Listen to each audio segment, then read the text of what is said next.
as many times as I went into the SSCI skiff, you were expected, not just required, but expected to have a certain amount of information. And none of the videos that have come out, even the files really that have come out, would be accepted. You sure wouldn't get another meeting and they sure wouldn't stay the full time with you. And so that's my problem here is we're presenting stuff to the public that I know after going through it, SSCI wouldn't have accepted. So, right off the bat, that's a bad flavor in my mouth. And then we throw in front of people, then we also black out all the sensor data, on the videos. Right. Let's make it even harder.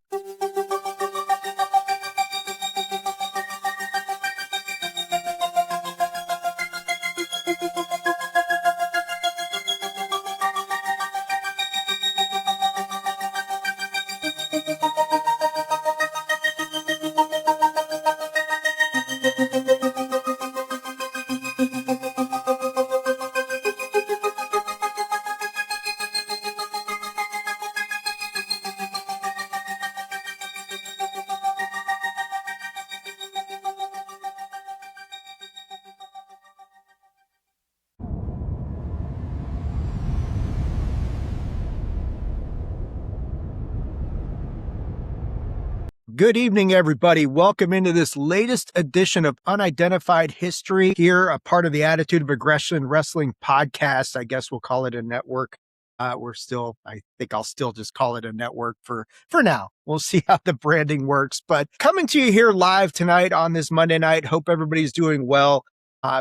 Welcoming into the show for the first time, I have a guest who's not named PC Tunney or DJ. A DJ with or without his shirt on, depends on whether you're a Game of Thrones fan or not. But I am joined tonight by a lot of you guys in the community will recognize him. He's been on several shows. I know he shows up in X Spaces, and his story is one that we're going to do a separate, not tonight. We'll do it a separate episode where I want to get him and kind of tell his story and get an update on where he is. And I would urge anybody interested in Whistling Mike's story to check out the interviews he's done on places like Pablo Barra, Seco Activo, Total Disclosure Podcast with Ty Roberts. But want to welcome into the show as he's going to try and wade through this insanity of a shitstorm of stuff going on in UFO land tonight with me. Whistling Mike. Mike, man, how are you doing, buddy? Hey, I'm really good. Especially this is my first time to be allowed on the network. So thank you for having me. Well, and I feel like I've reached the final boss now. Yeah. So. Yeah. In full disclosure, this is like the first time we've really had an opportunity to do this. So it's not completely my fault, but no, it's cool. I know we've talked about this a few times. You've been one of the biggest supporters of these live streams as far as like coming in and watching what we're doing, and you've been a part, and you were part of the Roswell episode where we had the very strange stream getting cut in the middle of the episode because I don't remember that one. I guess we trampled on somebody's copywritten material, which was very strange because it's like, I'm like, man, this stuff's like 30 years old. How can there still be a copyright? And it was telling me something like, I remember after the episode was telling me that when I looked at like the notification, it was saying the copyright holder does not allow this stuff to be shown on YouTube. And I'm like, well, if that's true, then why am I watching it on YouTube? It's like valid argument. I'm like, wait, how does that actually work? But I fixed it. And the Roswell episode, as you know, that was probably the deepest dive we've done so far. And you had some really good points on some things, especially like the memory metal and just kind of like the whole notion of, well, if you couldn't bend, I remember you saying that you couldn't bend or break this stuff, then how did it explode? Why is it scattered everywhere? And so you raised some really good points in the Roswell episode that got us thinking. And I think, in disclosure to people, anybody watching this, like I said, we're not going to get too deep in your story, but you are firmly of the opinion, aren't you, that this stuff that's all flying around, the things that people are seeing, that this is human tech. Now, where the tech came from, we don't know, but that's pretty much been your opinion consistently through your interviews and that sort of thing. Is that a fair statement? Yeah, that Roswell episode, I'd really encourage people to go back and look because you can kind of get an idea of like my analytical mind that just, it's just the way I am. So when I'm thinking through it, but my main thing about that episode is there was stuff that I hadn't even heard that you had brought up. So even for those that know the Roswell case, it's worth going back in. We do some kind of thought processes. But yeah, so the way I've always been is, I'm not going to say a skeptic, because I've always that word's tarnished by some folks that I sure wouldn't want to be associated with. We'll just leave that there. But Right. I've got to see it to believe it. I've been in a lot of spaces, talked to a lot of people. I've heard a lot of firsthand accounts. That's really the most intriguing thing to me. But, when I think back through it, I always think like, that's great, but how can we prove this? And so, if I can't have something in my hands to bring into a skiff and have it already analyzed, then, I can't focus on that. So everything that I've brought in with physical material pieces, like old Tim Phillips said, has pointed to human-made technology that just does incredible things. Now, like you said, where does it come from? I don't know. I'm focused on kind of what I'm really good at. I don't think I'll ever get those answers, and I'm not sure anyone will, even with the drops. But that's, hate to be Debbie Downer, but that's buried. No, that's fair. And I think, and that's, and I think that's the important thing is no matter what side of the fence, and I'm much more, as you know, on the believer side of things. But yeah, no, the Roswell episode had so much information on it that there were things that even, in my research, like, well, I didn't know that. I think like you and I watching the guy that they marched up there to take the bullet for explaining Yeah. Project Mogul and the Project Mogul and the, the bodies in the desert, that sort of thing. And he just like watching that video of him, which is kind of not the easiest one to find nowadays. But yeah, we were both like, okay, they put the wrong person up there in front of these guys, because it's like, okay, dude, you're just referring to the book and you really don't have the answers that you're looking for. But yeah, I appreciate that, Mike, and I would really, I would urge people to, the Kenneth Arnold episode and the Roswell episode are the two bookends, and they're really, really good stuff. Probably the best work I've done so far. But what we're doing here tonight is we're going to try and make sense of the last couple weeks in ufology, and because there's so much information out there, and I think no matter what side of the fence you're on, something is happening. I don't know what, but there is a definite push in the direction of trying to get something out there, trying to convince the president to make some sort of announcement or to do something, and it's coming from all different angles. I mean, we're going to start off. We'll talk about the fifth tranche, as they'll call it, the fifth file drop, because there's some stuff in there. And then we'll get into some of like the news involving people like, Matthew Brown, Ross Coulthart Gerb, part 2. Bigelow started his own podcast talking about some interesting stuff. Dylan Borland had a big segment on Jesse Michaels' show. We've got stuff coming from the Time. Time has got an article on UFOs. The New York Post has got stuff with UFOs. It's been crazy. And so hopefully we'll be able to make some sense of it here tonight. And Mike's been kind enough to kind of wade through the morass with me and see what we can come up with. But let's go to the fifth file drop on the UFO files. And I'll say this right off the bat. There is virtually no video that I saw in this fifth drop that impresses me worth a shit. I mean, it's all, and I go a lot to, like, the way I do the file drops, Mike, is when they come out, Andy McGrillen will usually, like, he'll release something pretty quick showing some of the videos. And Andy doesn't comment on it. He just shows the videos and lets you make up your own mind. And then I usually wait a couple days for Richard Dolan to do his detailed deep dive on this stuff.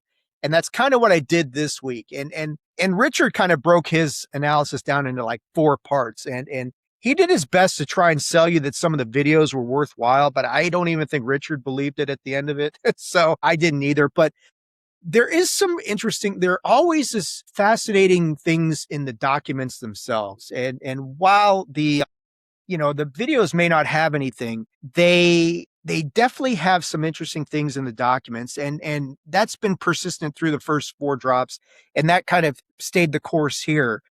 So before I get into it, I want to ask you, Mike, I mean, we live in this generation where everybody wants instant gratification. And again, I don't want to make light of anybody who is afflicted with ADHD, but there is that kind of mentality that short attention span, people need to see videos. No one wants to read anything.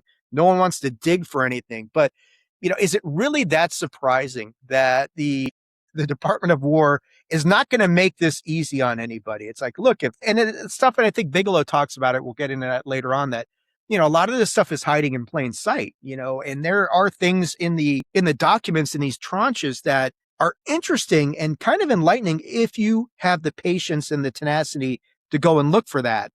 Have you kind of noticed that as well in these file drops so far? Yeah, I mean, that's the first thing that struck me is, as many times as I went into the SSCI skiff, you were expected, not just required, but expected to have a certain amount of information. And none of the videos that have come out, even the files really that have come out, would be accepted. You sure wouldn't get another meeting and they sure wouldn't stay the full time with you. And so that's my problem here is we're presenting stuff to the public that I know after going through it, SSCI wouldn't have accepted. So, right off the bat, that's a bad flavor in my mouth, right? And then we throw in front of people, then we also black out all the sensor data, on the videos.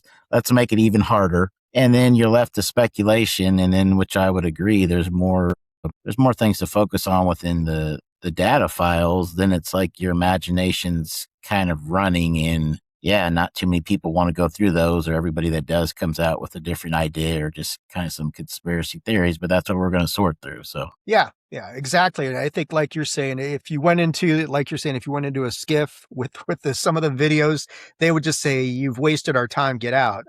And that stuff gets regurgitated and re-released to the public. And you could sit there and look at these videos and say, what am I looking at? Okay, something is flying fast across the water. What is it? I don't know. There's no erratic movements. There's no real 4K video. I mean, there's some interesting stuff, sort of interesting videos here and there. Sort of is a good word because, there's like one video, and I think the data that came out was like, oh, this was going 1,300 miles an hour. And a lot of people were saying, oh my gosh, that can't be ours. And it's like, do you know the amount of aircraft, even some older ones that we have, that will do that speed? And if you even just use a simple Google and go through some files, you'll find out there are different smaller drones that we experiment that go through that speed. So again, my problem isn't, that people are saying it's UFOs. It's that we don't near have enough information other than our own narrative to decide. And I don't think that's getting the community anywhere other than arguing with each other. Right. I mean, modern jets hitting 1,300 miles per hour, that's not that big. I mean, maybe in 47 or 48, okay, then you got something to talk about a little bit. But nowadays it's like, well, that's average. I mean, what did the SR-71 was like able to do, like 3,000 miles an hour or something? Yeah, I mean, even the F-22, which is the fastest, its cruise speed is essentially that, not even the afterburner speed. So, I mean, it's not and again, you get this information, and if you can't provide all the things they blacked out, can you at least give us an analysis? And surely that analysis must say this speed is achieved by this many vehicles, this many aircraft. I mean, give us something, but you're really just throwing it on the desk and saying, make the verdict. Is he guilty or is he innocent? It's driving me crazy. Yeah, I hear you, man. I hear you. And so let's get into some of these file drops. And the easiest way I'm going to try and organize, because this is unidentified history. So I'm like, well, let's keep things chronological. That might be the easiest way to kind of approach this. And so we'll share this first one. And this is going to go back to 1947. And the designation is, and these file drops are always difficult to make sure I remember. Where the hell did I put this file in the first place? DOWUAPD099. So this is a Ghost Rockets document. If I can find this one, might actually be easy to find, Mike. Amazing. It's right there at the front. Okay. So this one is now we're talking about the Ghost Rockets event, which is the study of whatever was going on. And I think, Mike, you were on there. We've already covered the Ghost Rockets on Unidentified History as one of the historical deep dives that we did. And this one is talking a lot about this event that took place predominantly over Scandinavia, as you can see here. And I think it's on, where is it? Pages. They've got the conclusion on here, which is kind of interesting because the conclusion section right here is where I find this interesting, because they're saying the Soviets are known to be working on various guided missiles. They have the ability to produce and probably have tested missiles of the V1 type. Without warheads, slightly improved motors, these missiles could have a range of 500 miles, and the only available German missiles believed capable of horizontal flight at low altitude. So they're looking at this thing already and trying to tie it back into whatever the Soviets grabbed from Nazi Germany right after the war. And we know they got their hands on certain tech. Now, I mean, there's all sorts of reports and speculation about, did the Nazis get a lot of this stuff out of Germany? Did they get that to South America? Did they possibly get that to Antarctica? There's all sorts of, reports and things like that. But three of the people reporting sightings have mentioned the noise of an outboard motor, a characteristic of the impulse duct motor used on the V1 by the Germans. So, if you're hearing things, and this is just part of the the study on the ghost rockets. So they're saying at present there may have been only 2 or 3 real incidents, perhaps as many as 5 or 10 low-flying missiles of the V1 type. And the high-altitude missiles reported seem definitely to have been meteors or fireworks. I don't know about that. It throws everything in the kitchen sink as a possibility into this one. Right. It really, and this is where you come in here and, done at a time the Swedish public was demanding reductions in defense expenditures. So, the Swedish officials, the attitude was, they're coming up with this, okay, V1 rockets, Soviet stuff. They got something from the Germans. They were launching it over there. The Swedish guys, though, they were definitely coming up with a complete sort of different take on this whole thing. And it's an interesting first article talking about these ghost rockets and you can kind of see the military spin on this thing. And I mean, it was, the thing about the ghost rockets is there's so much about this event that is still, compelling, but you don't know what happened. It's like, okay, well, were these meteors? Most meteors don't fly horizontally for any appreciable length of time. And I think you see that in the whole green fireballs discussion which was in the last drop. So I thought, it's an interesting kind of mental endeavor here with the Ghost Rockets document to kind of look at that and say, okay, well, what exactly did the Soviets get out of Germany at the end of the war? Could they have had these sort of capabilities? Certainly sounds like the V1s may have had that. The V2s probably not so much, but I don't know. I mean, what do you think of the whole Ghost Rockets event and whatever was going on? Because there are some, like when we covered the event, some of the stuff that crashed into lakes and things where, you could tell that the ocean, that the floor of the lake bed had been disturbed, but there's no debris or anything that was found, and divers went down there to look for it. But I don't know, man. What do you think of that whole event? And I mean, is this all just the Soviets flying stuff over Scandinavia and testing out German artillery or military stuff? Well, I think you pretty much covered it. This has got to be one of the most interesting times to look at because you have so much going on. First of all, is there any correlation, it's around World War II with, nukes and UFOs, UAPs, and you have what technology was being developed.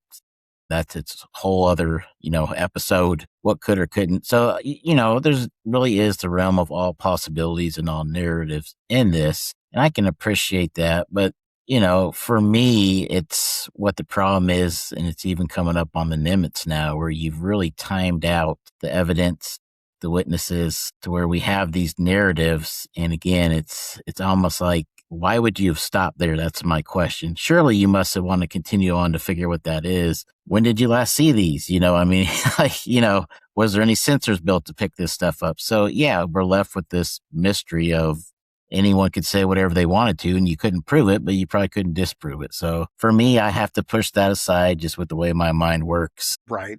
Yeah, I mean, it's an interesting start to this whole thing because it is one of the more recognized events in kind of like ufology is the ghost rockets. But again, like you said, they're throwing everything but the kitchen sink and probably the kitchen sink as well at this whole explanation to try and figure out, okay, what's exactly going on in Scandinavia with the predominant, I mean, there's certainly a slant saying this is the Russians. They're testing out some of the stuff they grabbed from Germany at the end of the war. And that's what we think this is.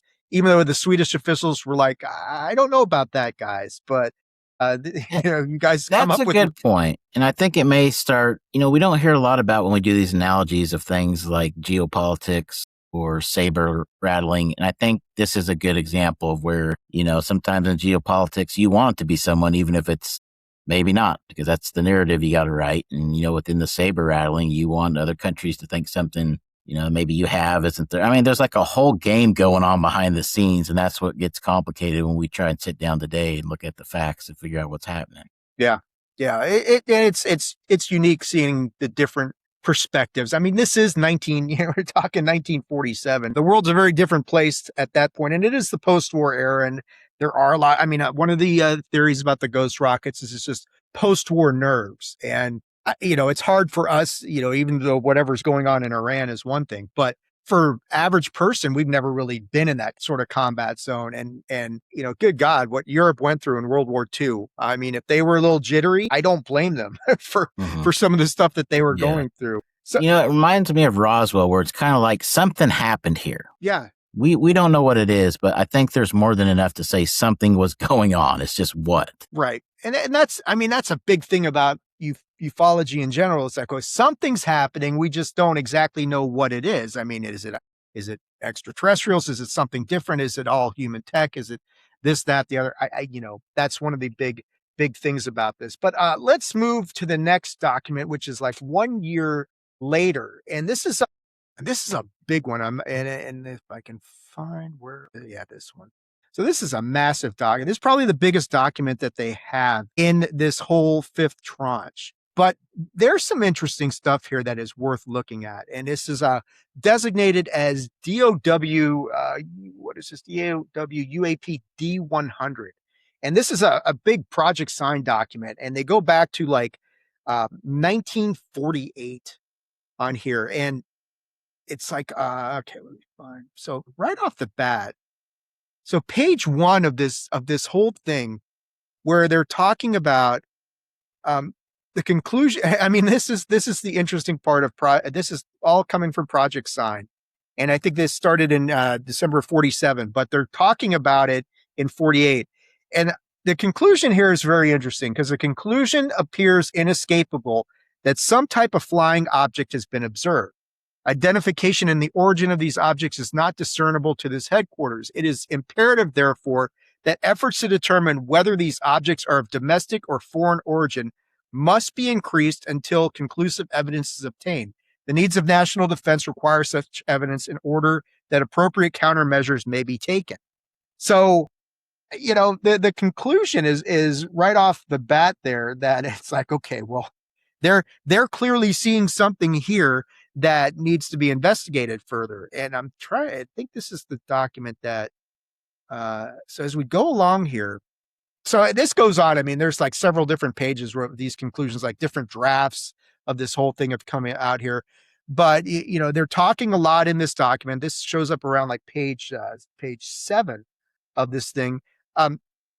Paragraph 1, in attempting to arrive at conclusions as to the nature of unidentified flying objects in the United States, the commandos made a study of approximately 180 such incidents. So there's a lot of activity going on here in 1947 and 1948, which I don't think surprises any of us that much who have studied this to realize, there was a lot of stuff happening around this time frame. But as you walk through here and they start talking about the morphology of these events, the objects described fall into following general classification groups: flat discs of circular shape, torpedo or cigar-shaped aircraft with no wings or fins visible in flight, spherical or balloon-shaped objects, okay, and balls of light with no apparent form attached. So they're talking about in this Project Sign document about some of the morphology that is more common. And as you go through here, and I'm not going to read all of it because I urge people go, and there's 245 pages here. Not all of that needs to be reviewed, but it's here, paragraph 11, which is interesting here. It is considered advisable to present to the press information of those objects which we cannot yet identify or about which we cannot present any reasonable conclusions. In the event that they insist on some kind of a statement, it is suggested that they be informed that many of the object sighting have been identified as weather balloons or astral bodies, and that investigation is being pursued to determine reasonable explanations for the others. So here is the disinformation campaign. The Sounds origins. familiar. It really does sound familiar. And this is kind of the disinformation campaign taking form, because they're like, look, we don't know what this stuff is, but, if, okay, I got some of our, and I think Mike, you'll remember Longhorn. He was on the Roswell Yeah. episode as well. I had Nick. How's it going, buddy? Yeah, we were talking about the Roswell episode, but we're getting into this. I mean, and I think on the last episode, I talked about kind of on the fourth tranche, there was something similar to this, which seemed to be like the origin of this disinformation policy. Where did it come from? When did it start? And right here, you're looking at this and thinking, okay, so this thing is starting right here. Project Sign is saying, we've got this morphology. We've got 180 of these incidents. We don't really know exactly what happened. And now we've got, if we don't have an explanation, let's throw out weather balloons and atmospheric sort of conditions. And like you said, Mike, where have we heard that before? Yeah. sounds kind of familiar, but it's I don't know what you think, man, but it's a little bit jarring to see this policy that we've known existed reduced to writing, and as an attorney, anytime somebody's reducing something to writing, that carries a lot more heft and gravitas to me, because it's like, okay, if you're actually putting this in writing, now you've got a paper trail and everybody talks about evidence. Well, you want evidence of the policy and the disinformation policy. I don't know, Mike, this is kind of a bit of a smoking gun, isn't it? Yeah, I would agree there. Even for people that have, been in on this topic, and definitely for those that are new or getting brought in from the different releases, look back and see what Project Sign was. It's really something you got to understand. The study of UFOs for the government. So we are really getting to see firsthand. I'm surprised that made it in the release. Maybe that's a tell. If they think it's old enough, they're not worried about it. But yeah, I mean, they wrote it right in there, what the plan is. And, maybe someone can jump on with AI and compare, Project Sign releases like this to the current release of reports from Arrow. But where I kind of want to go with this is to say that it was a busy week, busy last 2 weeks for UAP stuff, but also it was for, drones. And just 2 days ago, the commander of Northcom in Defense Scoop just talked about how we are basically helpless for drones in our U.S. airspace, and we have not developed anything to control drone swarms. And so I was surprised he said that, but that's the sort of kind of thing you're seeing here, is they're finally admitting even today that what we've been hearing about, oh, don't worry, we got it all figured out, to weather balloons and this and that. You're getting some leaks saying, no, we don't know what's in the sky. So what is it? Right. Right.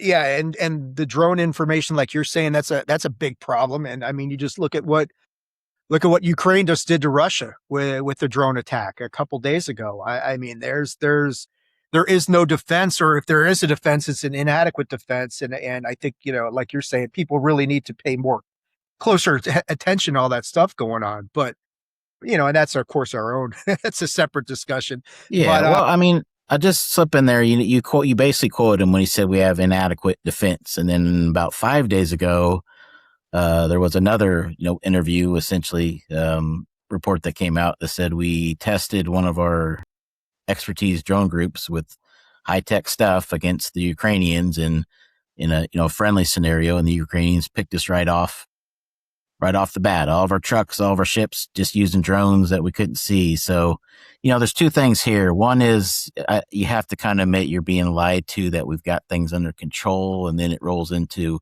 if we don't control drones in the sky, then that means we don't control anything that flies. So it goes into the UAP thing. Do we know what's up there? Right. No. And like you're saying, this is a perpetual problem. This is a problem that has been existing for 80 years, and not the drones, of course, but the mindset of 80 years, whereas if we don't understand something and don't know how to handle something, we will just minimize, spread disinformation, do anything we can to diminish the impact of these sort of events. And that's our, that's our best defense. And going after whistleblowers always helps too.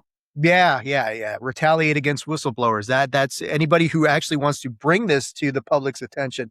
Let's go and smear them, because that always works. But, yeah, it's sad, and we'll get into more of that as we go along. I'll go back to this record. There's one, and I actually shared it with my wife. I got to actually find, I'm not going to scroll through this, because there's this great thing where you can actually just, plug in the page number and it goes right there. I mean, shocking what modern technology does.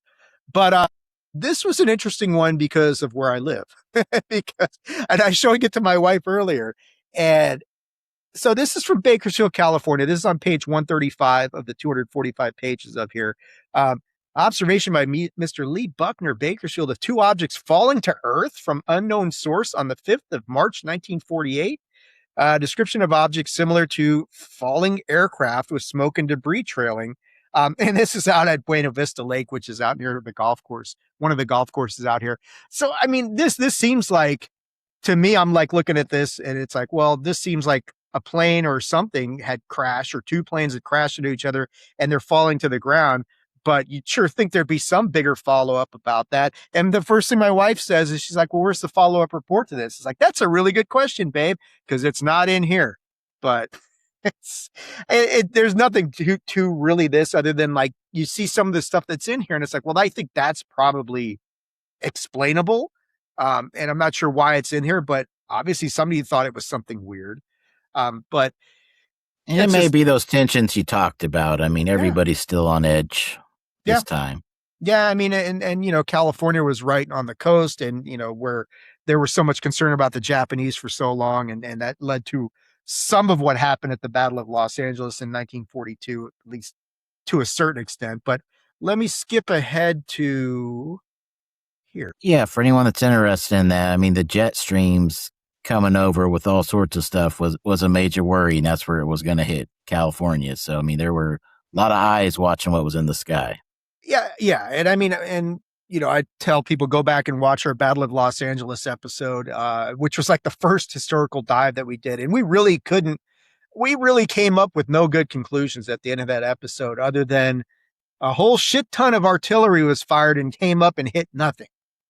So you know, and if it was balloons, like you're saying, Mike, if they had traveled across in the jet stream and they showed up, they would have been blown out of the sky that night. But they got nothing. And, you know, so are there reports of some sort of craft that was seen coming off the coast? Is that accurate? Possibly. You know, was it just like you're saying, war nerves, and somebody thought they saw something and they just opened fire on absolutely nothing? That's as possible as anything. So, yeah, but like you're saying, there was a lot of stuff about balloons flying through the jet stream and trying to get over to the United States. And, you know, I know that's one of the possible theories for Roswell. You know, getting that far inland at that point in time would have been tricky, but not impossible, of course. So, but anyway, I was going to go back and talk about, so they've got this analysis of the flying disc reports, and this is on page 240. It's at the very end of this thing. You know, and I mean, they just kind of go through what is happening here, and they talk a lot about the morphology again, the formations of things, and they go through here at the end, the typical kind of reports that they're getting. And a lot of these are going to sound familiar to anybody. So they've got the 7th of July, 1947 in Portland, Oregon. On the same day, they got William Rhodes, and that's what we covered on the last episode. The Rhodes, one of some more famous UFO photographs were the Rhodes photographs. You know, you've got July 20, and I don't know if this date is not right, because they're saying July 29th, 1947 was the Kenneth Arnold incident, but that's not true. I think that happened in June. So they've even got their chronology wrong here in this report, because that was June. That's also familiar if you look back at that first Aero report where they couldn't keep dates or names straight of what was going on or happening. Yeah, exactly. And I mean, attributing Kenneth Arnold to a July 29th, 1947 event is like, oh, you guys are like a month and a half off. So, because I know that definitely happened before Roswell. Then they talk in August 47. And so it's kind of interesting to go through the end of this report just to look at the events in 1947 that were being reported, because some of them are familiar. There's some that I've never heard of before. You know, they're talking 3 United States radar intercepts of unidentified radar targets flying near or over Japan. It's like, okay. And I know we're still monitoring Japan at this point in time because we're trying to help them rebuild after we destroyed it. But, you know, they talk about the investigations that they did, and just, it's an interesting way to conclude this thing. You know, flying discs are reported widely scattered observers, probably represent something real and tangible. You know, even though physical evidence such as crash recovered exhibits is not available. Now, I mean, and somebody like me is going to look at the wording there and say crash recovered exhibits is not available. When they say not available, that doesn't necessarily mean doesn't exist, Um, Yeah, so I don't, 100%. so I don't know what not available other than, yeah, we've got it, but we're not going to make it available to you. So does that mean that that's what it was? Or does it mean that it's not in existence? I don't know. But I I think that, have a hard time thinking, because not all these were going to be some sort of UFO. Eventually, something is going to be man made. And at some point in time, there has to be some sort of crash retrieval brought down. There can't just be nothing from all of this. I have a hard time believing that.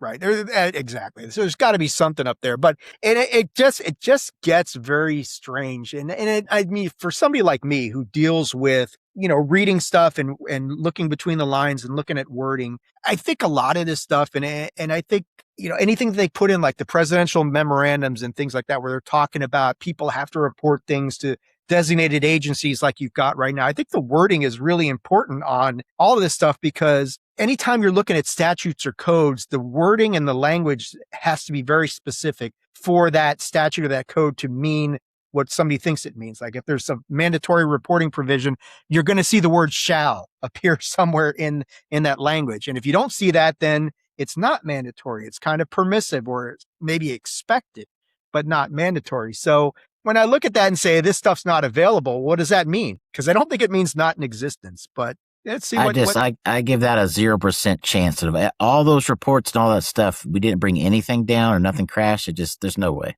Yeah. Nick's talking about we've been building a 21st century military with 20th century technology. Talking about, this is what you tied into, Mike, earlier, looking at the success Ukrainian drones have had on Russia. And like you're saying, we've admitted we don't have a very good defense to this stuff that's going on our own drone front. So it's all you're closer to that stuff than I am, but it's all very good points to make and interesting he stuff. nailed it. It's kind of like saying, is there anybody else out there? We don't know, but there's an expectation that there would have to be. Well, it's the same thing here. If we don't know what's in the sky, there's an expectation there's something we don't want is up there or something we don't know about, right? That's how it works. Yeah. Yeah, absolutely. There's too much stuff going on up there that we don't know what it is. And Nick's saying hi to you, sir. There you go. So yeah, Mike's in here. Nick's in here. Let's keep rolling here. We're going to move about 16 years forward to 1964. And we've got some CIA documents. These are coming out of Puerto Rico. And let's see, this is CIA UAP D022 and D023. And here we go. You'd almost think I'm getting good at this stuff at this point now, Mike. I will say, out of all the shows, with the chronological order, the way you do it, you lay it out basically like an attorney. I think this is the best way for folks to understand. It's a good one to follow. You'd almost think I'm an attorney or something. I didn't just stay at the Holiday Inn last night, but no, I appreciate that, Mike. It's easier for me. I mean, because there's so much. One of the big things that we'll talk about, like Dr. Phil has said the whole thing. And I think there's a lot of truth to this. And Grusch said the same thing, which we'll watch some of that. But, they just dump all this stuff on you. And there is no rhyme or reason. They don't curate it at all. They don't tell you where to look. They don't give you any sort of interpretation, which of course is completely intentional. But for anybody trying to like make sense of what's in these drops, then I do think trying to come up with some sort of system of organizing this actually helps, which is kind of what I'm doing here. It's like, well, let me see if I can't help people out on this and doing it chronologically, just kind of because it's cool because you get to kind of see how, these events kind of unfold. So like on this document, this is from Puerto Rico in 64 and 65. And I think so this has got a good description. I'm not sure if it's this document or the DO20. They're both kind of similar documents, but let me pull up the other one because I think that might actually have a little bit of a better description of this. So let me get this one's got a little bit, I think, more streamlined description of this.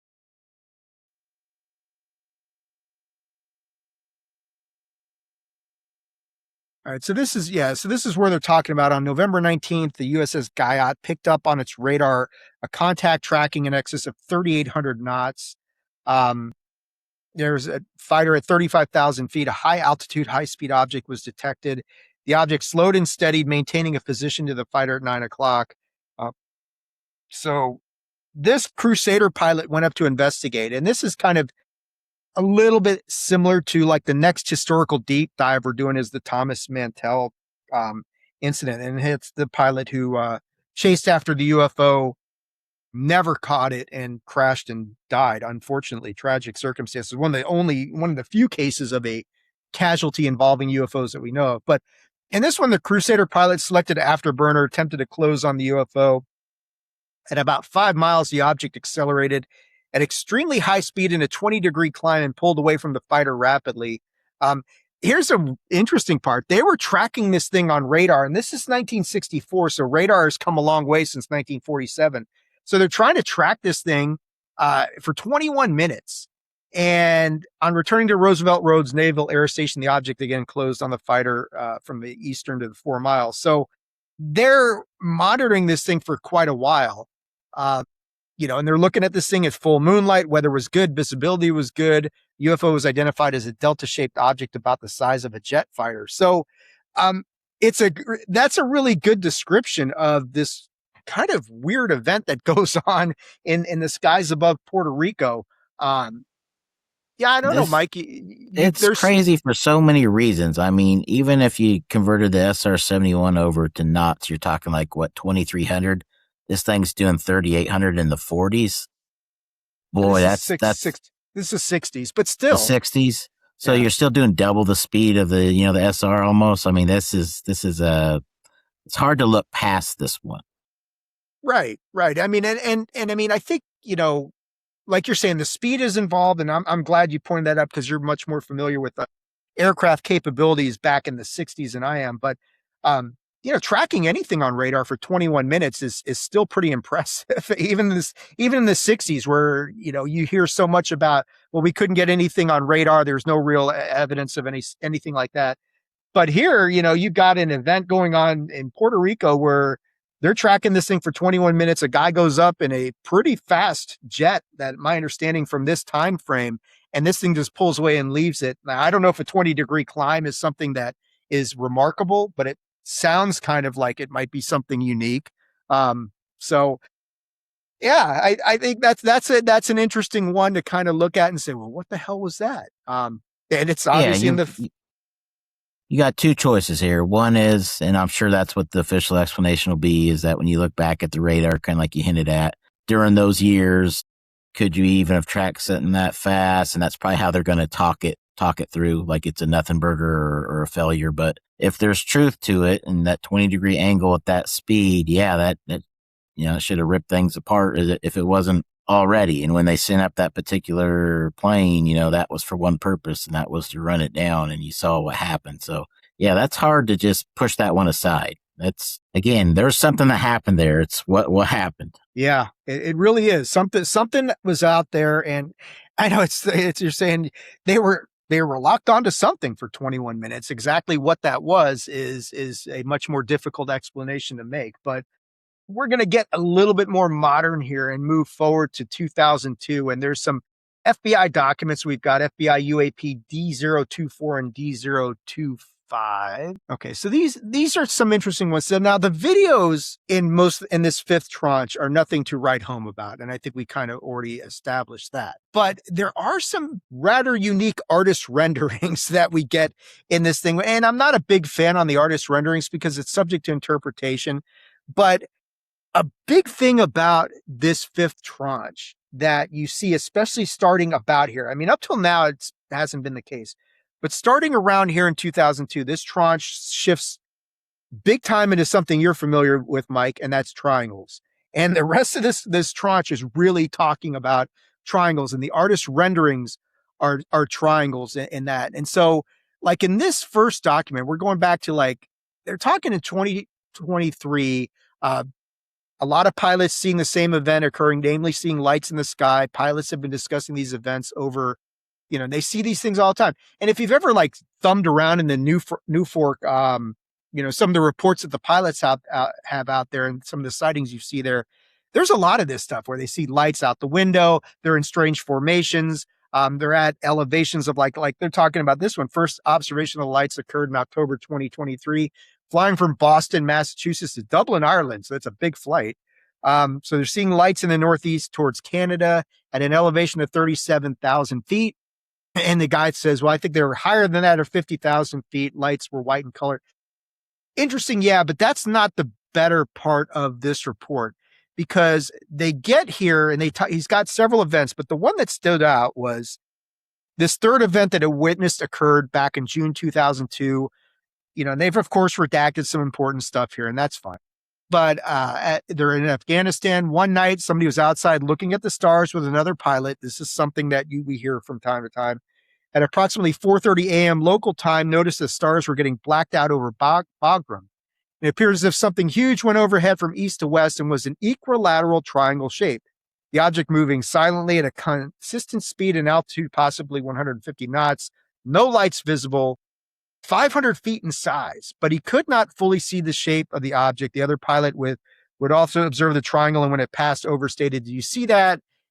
And they go, so this is one where I will pull up the artist rendering here on this thing. Yeah, this is it. So I think people have probably seen this one so far, but I gotta is, tell you, I feel like we could have done better with AI than whoever they paid, or maybe like the old FBI sketch artist they should have brought in. These are terrible. And it's great that you bring that up, because like when we get into Dylan stuff with Jesse's AI visualization of Dylan's event is remarkable. I mean, and I think I told Dylan, I was like, this is like this really brings your experience to life in a whole new way. But yeah, this thing here, this is what the digital rendering of what you see.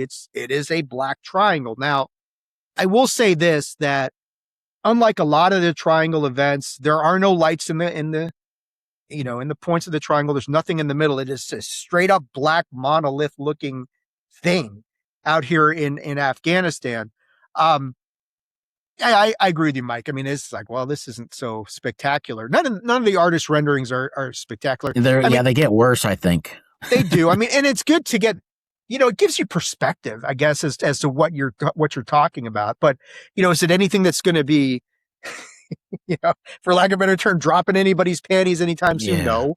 I mean, my quick analogy is it's 500 feet, so they should really have put something next to it for people to realize how big 500 feet is. That is massive, massive craft. And then, as you said, there's no lights in it, which we're not used to hearing. And then it becomes, when you get into how your eyes work, sometimes if you have lights, you can form a black space in the middle of them. How bright were the stars? What constellation was behind it? Maybe that's what happened. I'm just going through it without having the actual facts in front of me. But again, this really left us with not enough to figure out what happened. Right. To your point about the craft, the size of this thing, I'm going to show a video later on of Ross and Gerb talking about something. And Gerb had made a comment, and I want to get your take on it, because I tend to agree with him that any triangle that's probably in the 200 to 300 foot range, Gerb thinks it's ours. And I would probably tend to agree with him, just based on statistical data, where you look at the convergence of where are triangles being sighted more often. Most of them are in the United States. 95% are in the United States, and they all kind of go in that same sort of size range.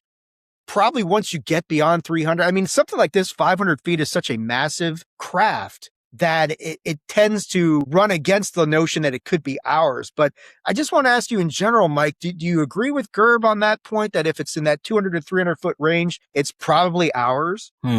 So there's kind of two answers here, unfortunately. The first answer is, what is it doing? And based on the characteristics of this one, it's not exactly, supersonic speed. It's actually quite slow. I think it's at 150 knots or something like that. So, yeah. We don't even know if it's necessarily a craft like we think of versus some sort of, blimp or balloon. I know people won't like to hear that, but I mean, it'd be different if it was going through the air or instantaneous acceleration. But for me, everything that I've seen and I chase is usually still fighter jet size. So that would be, you're talking 40 to 80 foot, this would be insane. I've never seen a city block or something. So I would disagree on that perspective. If it's showing some of the observables that we talk about, I think it actually has to be on the smaller side to be ours, but I haven't seen everything. So yeah.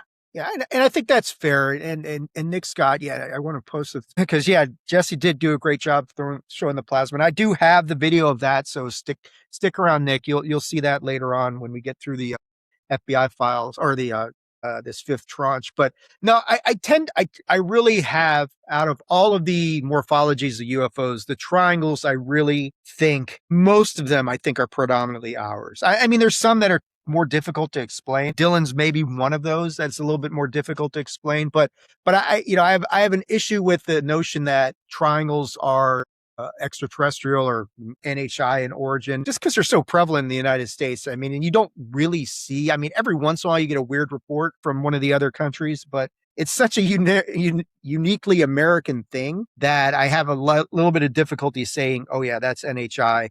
I think And most of the triangles are probably ours. I would agree with you because also it seems like most of the triangles, we do hear some of the observables, but we're not hearing the stories about like they landed and creatures got out, or it's really more of like it's got high performance and it's a triangle, and that does lead kind of to our tech. Yeah, and I think like on that weaponized where Jeremy Corbell had that, Daniel Gockerell was talking about that incident he had with the triangle where this thing would fly to him, it would take off, then it would come back, and so that to me is okay, they're testing something, because if you're really an NHI and you're taking off, you're not coming back to the same place, you don't get those kind of reports. So if something's just repeated a pattern and is doing it like 3 or 4 times like his event was, it's like, okay, that's them testing something out, and this guy just happened to be in the wrong place at the right time to observe that. So, and there's been hints at that from Kirkpatrick in some of his interviews where he has kind of, I don't know if it's slipped out, but he's mentioned that sometimes they have to go to people and tell them, whatever you're doing, quit doing it, because people are taking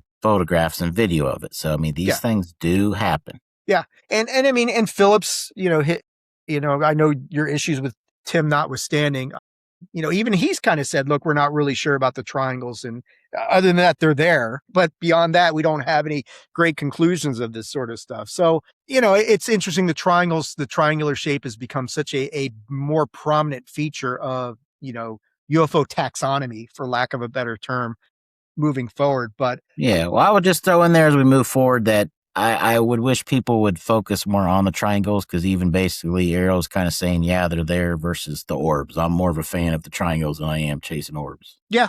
Yeah. And I mean, when we talk, I mean, one day we'll have to not hear, but I'd like, I'm trying to figure out the physics of the triangular shape and why that'd be more amenable to some of these observables, but I don't want to get into that. We'll save that for another day. But moving forward on these, we're going to go to some more FBI UAP D028. This is going back to 2011. Some of these 6, 27, 28. Here we go. So this is another one of these FBI UFO reports from this fifth drop. And what's happening here? So let's see. So this is another dark triangle with lights. So that's really the gist of this. And again, I think this kind of goes back to what we were just talking about, Mike. There's so many of these dark triangle reports, leaving evening of June or July of 2011, somebody's leaving the driveway, driving the vehicle, front passenger vehicle, 50 feet from the driveway. Okay, so we're getting into all this stuff. A triangular shaped object flying north. The object had a car size white light.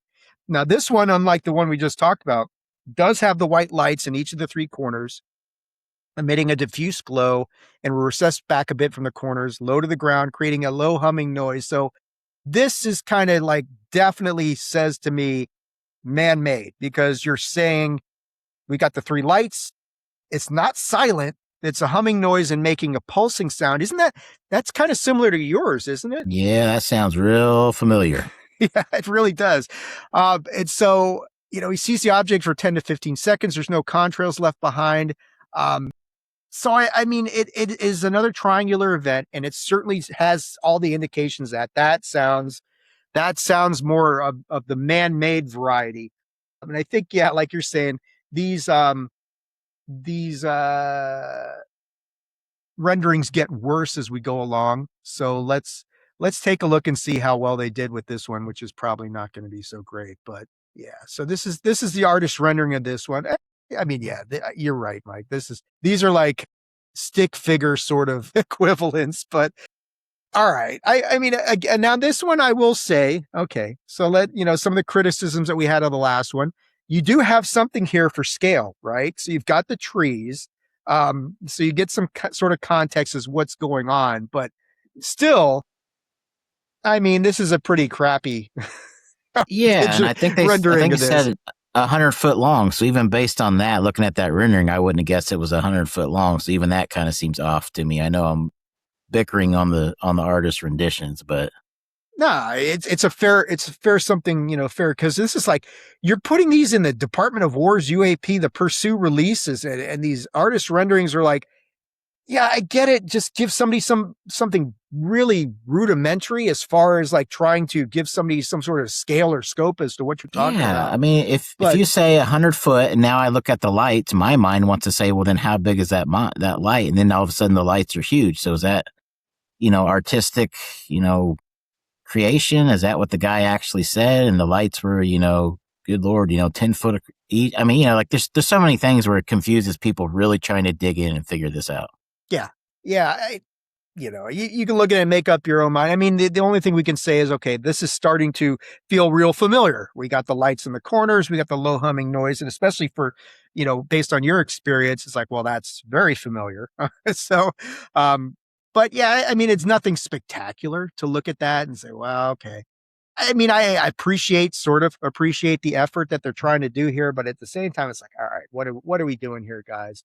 Moving now, we're going out to DOW UAP PR123, where it's just up into 2019. And now this is one that we're very familiar with. And this is this up here. So, okay. So these are, and I gotta, so this one, Mike, is, and the reason I say this is familiar is because we have seen this event. Jeremy Corbell, the first one who talked about this whole event involving the, what happened at sea and the splash event, right? And I think, I think Chief Wiggins has talked about this one on other things. And we've seen a lot of these sort of, sorry, I had this set to all instead of just limiting it in there. It's kind of remarkable when you set this to all to look and see how much stuff they've released so far. Even if not all of it is very impressive or compelling, it's still quite a bit of stuff is out there that has been released so far. But so yeah, so this is 1, 2, 3, and 1, 2, 4, and this is from 2019. I think these are going to be what we'll have to go off because they're more recent. I know people don't, that maybe not what they want to hear, but if you want to research stuff, you want to prove stuff, you want to get on trail, hunt it down, this is what you got to go off of. Right, right. I mean, and this is what they're giving us for right now. So if you're really looking into trying to figure this stuff out, this is kind of where you got to be at this point. So, okay, so here's this one. So let me share this one. So, okay. So this is some of the video that we've got here on this. And again, this isn't anything spectacular. So this is just this orb looking thing that's hovering above the ocean. And there might actually be a little bit of sound of this thing, but not much. Well, I mean, again, and I know we're analyzing it, so I don't want to just complain, but like when you actually go in to see the man right in the office, and you got sitting senators, and you've got a staff of all these, geospatial people, and military, and SAP and CAPs, you would not be in that room with this video. So I mean, again, it's like I'm glad we're getting some stuff, but I know there's better stuff. And we know there is from Ariel, from what they've said, whatever it is, the 3% or something to look at. I mean, you got to quit giving us these little blobs. I mean, it could be anything. Right. Yeah, exactly. I mean, and that one is okay. There's nothing real compelling there, but I'll do the other one, and this one is the one I think people are much more familiar with. And this is, this is the splash event. Now, Jeremy Corbell has already shown this. So this is one that people have seen. And I think when they say, and we don't get the audio on this thing, but when they've shown this before, you hear somebody say splash, splash, and it doesn't necessarily mean that there was a splashdown event that happened. It just means that, this object, whatever it is, enters the water. So this is one I think many of us have seen before. It's this object that's hovering above the ocean. and it gets down close to the surface, and then it's just going to disappear. And so some of this is just like the lead up to this event. Yeah, and again, I mean, there's no doubt in my mind that, like, And for then instance, it disappears there. one of the big things you figure out is the acoustic signature. We know that back from the World Wars and submarines, so like we know they were recording a lot of other sensor data. I mean, there's just so much missing information for us here. Right. Right. And of course that's deliberate as well. So Of course. we know that they don't want to give you any information that's going to enable you to make a detailed opinion on that.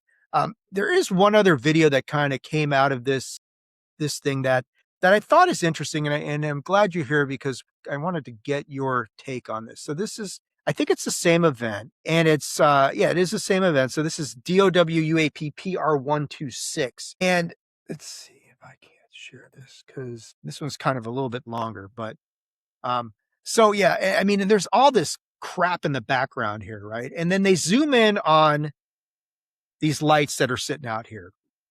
And what I wanted to ask you about with this video is, so like here you've got these these look pretty big, but then you've got these like, and it's hard to see because this video is such shit quality, but these lights going here, Mike, I can only get, if I'm guessing, and this is military footage, are we to say, okay, those are jets coming in for a closer look?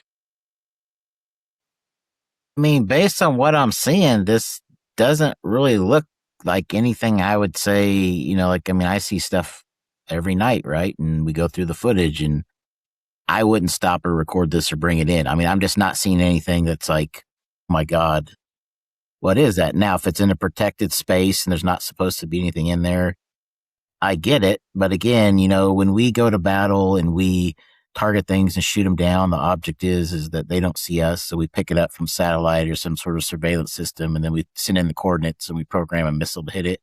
Or we know what the signature is, an acoustic signature, right? And we know, so I mean, there's so much here that it's like, how stumped were you really?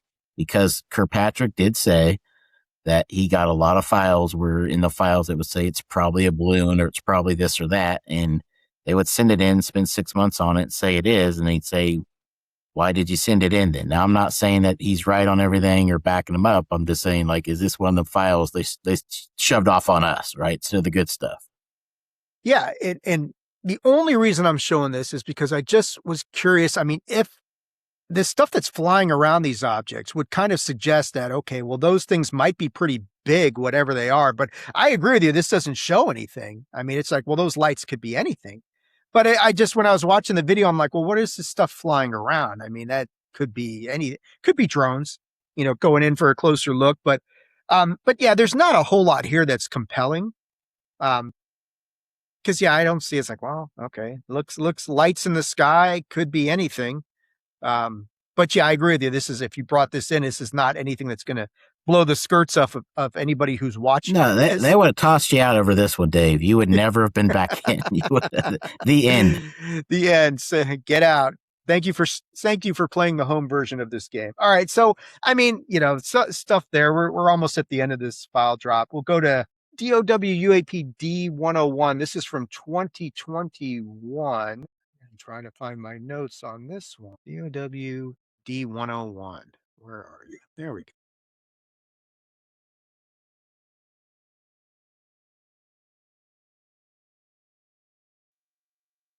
So this one is A lot of ink on that one so far. Yeah, there's a lot of ink and a lot of stuff that's been redacted. But what's interesting is you got an AC-130 crew observing approximately 25 instances of UAPs viewed in IR as cold orbs in both white hot and blackest hot mode during the sortie. 2 UAPs were observed flying in a loose but coordinated formation, increasing and decreasing altitude like a wave. So, they're trying to calculate speeds using TAC tool. I mean, you get this 1,300 miles per hour. Okay. You already talked about that, Mike, and said that in 2021 is nothing. UAPs observed maneuvering speed at 250 miles per hour. No means of propulsion were observed. So nothing really striking about that one. And again, this isn't like, the Nimitz with the Hawkeye. This is, a 130. This is like a big, giant, old gunship, floating around up there. So Yeah. may not have been the best, intelligence gathering asset that we have. Yeah, I mean, it's like, well, where's the video for this one? Like we've been saying, and like it looks like they've redacted something here under FOIA or something. They're like, nope, we're not giving you that information. Well, that's kind of interesting. But I mean, it's kind of fun because it's like, okay, 25 instances of UAPs that they're definitely seeing this in infrared mode. The speed isn't anything spectacular, but it's like, all right, I don't know. I mean, I mean, this is actually right up my alley. And when you and I get together and talk, we'll probably get into this, but we've kind of mentioned it, and I definitely have tonight. Like, look, there's stuff in aerospace that shouldn't be there. There may be worse things than aliens. We saw from Langley, they couldn't grab them on the radar, right? They couldn't bring them down with the tech we have. Look, that's really, for me, what it's pointing to. It's not saying aliens. It's saying someone's purposely doing this just to let you know we got you if the war kicks off, unfortunately, which is what, the whole article I brought up earlier was about. Yeah. And I mean, and to your point, that can be even a bigger concern than, because the NHI, if they're real, they haven't really, well, depends on who you talk to, but they haven't really shown any sort of overt hostility that we know of. I mean, unless you're talking Colaris and in the late 70s and that sort of thing. Last one I'm going to look at is, this is, okay, FBI UAP D026. This is from 2023. And this is one that has gotten a little bit of airplay. I mean, and this might actually tie into something else we're going to talk about in just a minute here. So this is coming from Colorado Springs. And, there's you're talking about a lot of ink, right, Mike? I mean, there's a lot of ink here that is just is ridiculous. Yeah, that is, I mean, it's like, what are we hiding here? So October 23 at approximately 10:50, somebody, we've wiped out his name and his wife. It's okay to say that he's with his wife, I guess, sitting on the back porch of their residence located somewhere in Colorado Springs, Colorado. Porch faces towards the southwest. They're sitting with their backs toward the house. They couldn't remember how many stars are in the sky. Something flew over the house. This UAP appears low in elevation, possibly as low as 300 feet, roughly the size of a large SUV. And, as we go along here, UAP looked like a perfect triangle. Okay. But because of his viewing angle, he couldn't definitively say whether it was isosceles or equilateral in shape. It could have been either dark gray, silver in color. And then it kind of goes on and the UAP moves in a straight path at a consistent elevation, moves quickly, covers a large distance in the short time they observed it. They talk about the left side banking up quickly to an almost vertical orientation. Okay, there's something that we don't normally hear that's a little bit different, but it doesn't change path or elevation. This UAP is completely silent. So, okay, now we're starting to get into some of the observables like you've talked about, Mike. Didn't feel any static or rumble, no other effects. The guy's familiar with how an aircraft moves. He says this doesn't look like one of those, doesn't look like United States Air Force aircraft, including the unmanned drones. Something, yes. And immediately following the event, both he and his wife, who also witnessed UAP, went inside to separate rooms. The wife remembered seeing a dark seam running around the edge of the UAP. Now it's spelled wrong. I think they mean like a seam, like some sort of fabrication or construction thing. Yeah, I think so. So I think that's pretty safe. They've given us an artist rendering on this one as well. So let's see how much we can criticize this one, Mike. I'm ready. Yeah, exactly. So this one's because this one's really, you're going to love this, Mike. It's the wrong one. Hold on. I got the wrong. No, while you're doing that, just some food for thought. You got to be close to hear the noise. So on some of these, I honestly wonder if it's because there's a distance that they're not picking it up right. I don't know what the wind speed was. I don't know if they live close to a city. There's all sorts of things that could throw off. So I'm not so sure that's necessarily a determining factor. And on the lights, I mean, you got lights go on, lights go off. So I'm not sure that one is either. So I'm still kind of partial to splitting those two right yet. So this is all, so they're sitting out back, right? And this is all we get of this artist rendering is up here in this corner. That's it. Because I've looked at this like 10 times, like I don't see anything else in here. I see this anomaly up in this corner and that's it. And I mean, come on, what the hell are we supposed to do with that? And it's like, what the fuck is this? Yeah, so I'll point one thing out. And again, because we don't have the information and we don't have the people in front of us, this one is a little bit different from what I'm looking at on the screen because the front of this is a little more rounded, kind of like you think of our Stealth or B2 versus the perfect sharp triangle points on the other ones that we've been seeing. Now, that just may be how the drawing came out. I don't know, but right. Again, that would tell you stuff is different. Yeah. And the guy was saying that, he couldn't tell from the angle whether it was, equilateral, whether it was more isosceles in orientation. So his description is far more compelling than this artist rendering, which is virtually non-existent, that, that sort of thing. But that, I think that pretty much brings us to the end of this fifth drop. So I think conclusions we can take away from this is like the documents have some interesting things. The observations of the witnesses established to me, at least once we get around into the 2000s, a number of events involving several sightings of triangles. I mean, we went through at least at least 4 different sightings of triangular shaped craft. Some of them sound very familiar to like your experience, Mike, with the things hovering low-ish in orientation, making some sort of sound, that little wobble that I think you talked about on Ty's show. So most of these sound pretty, human in tech or origin.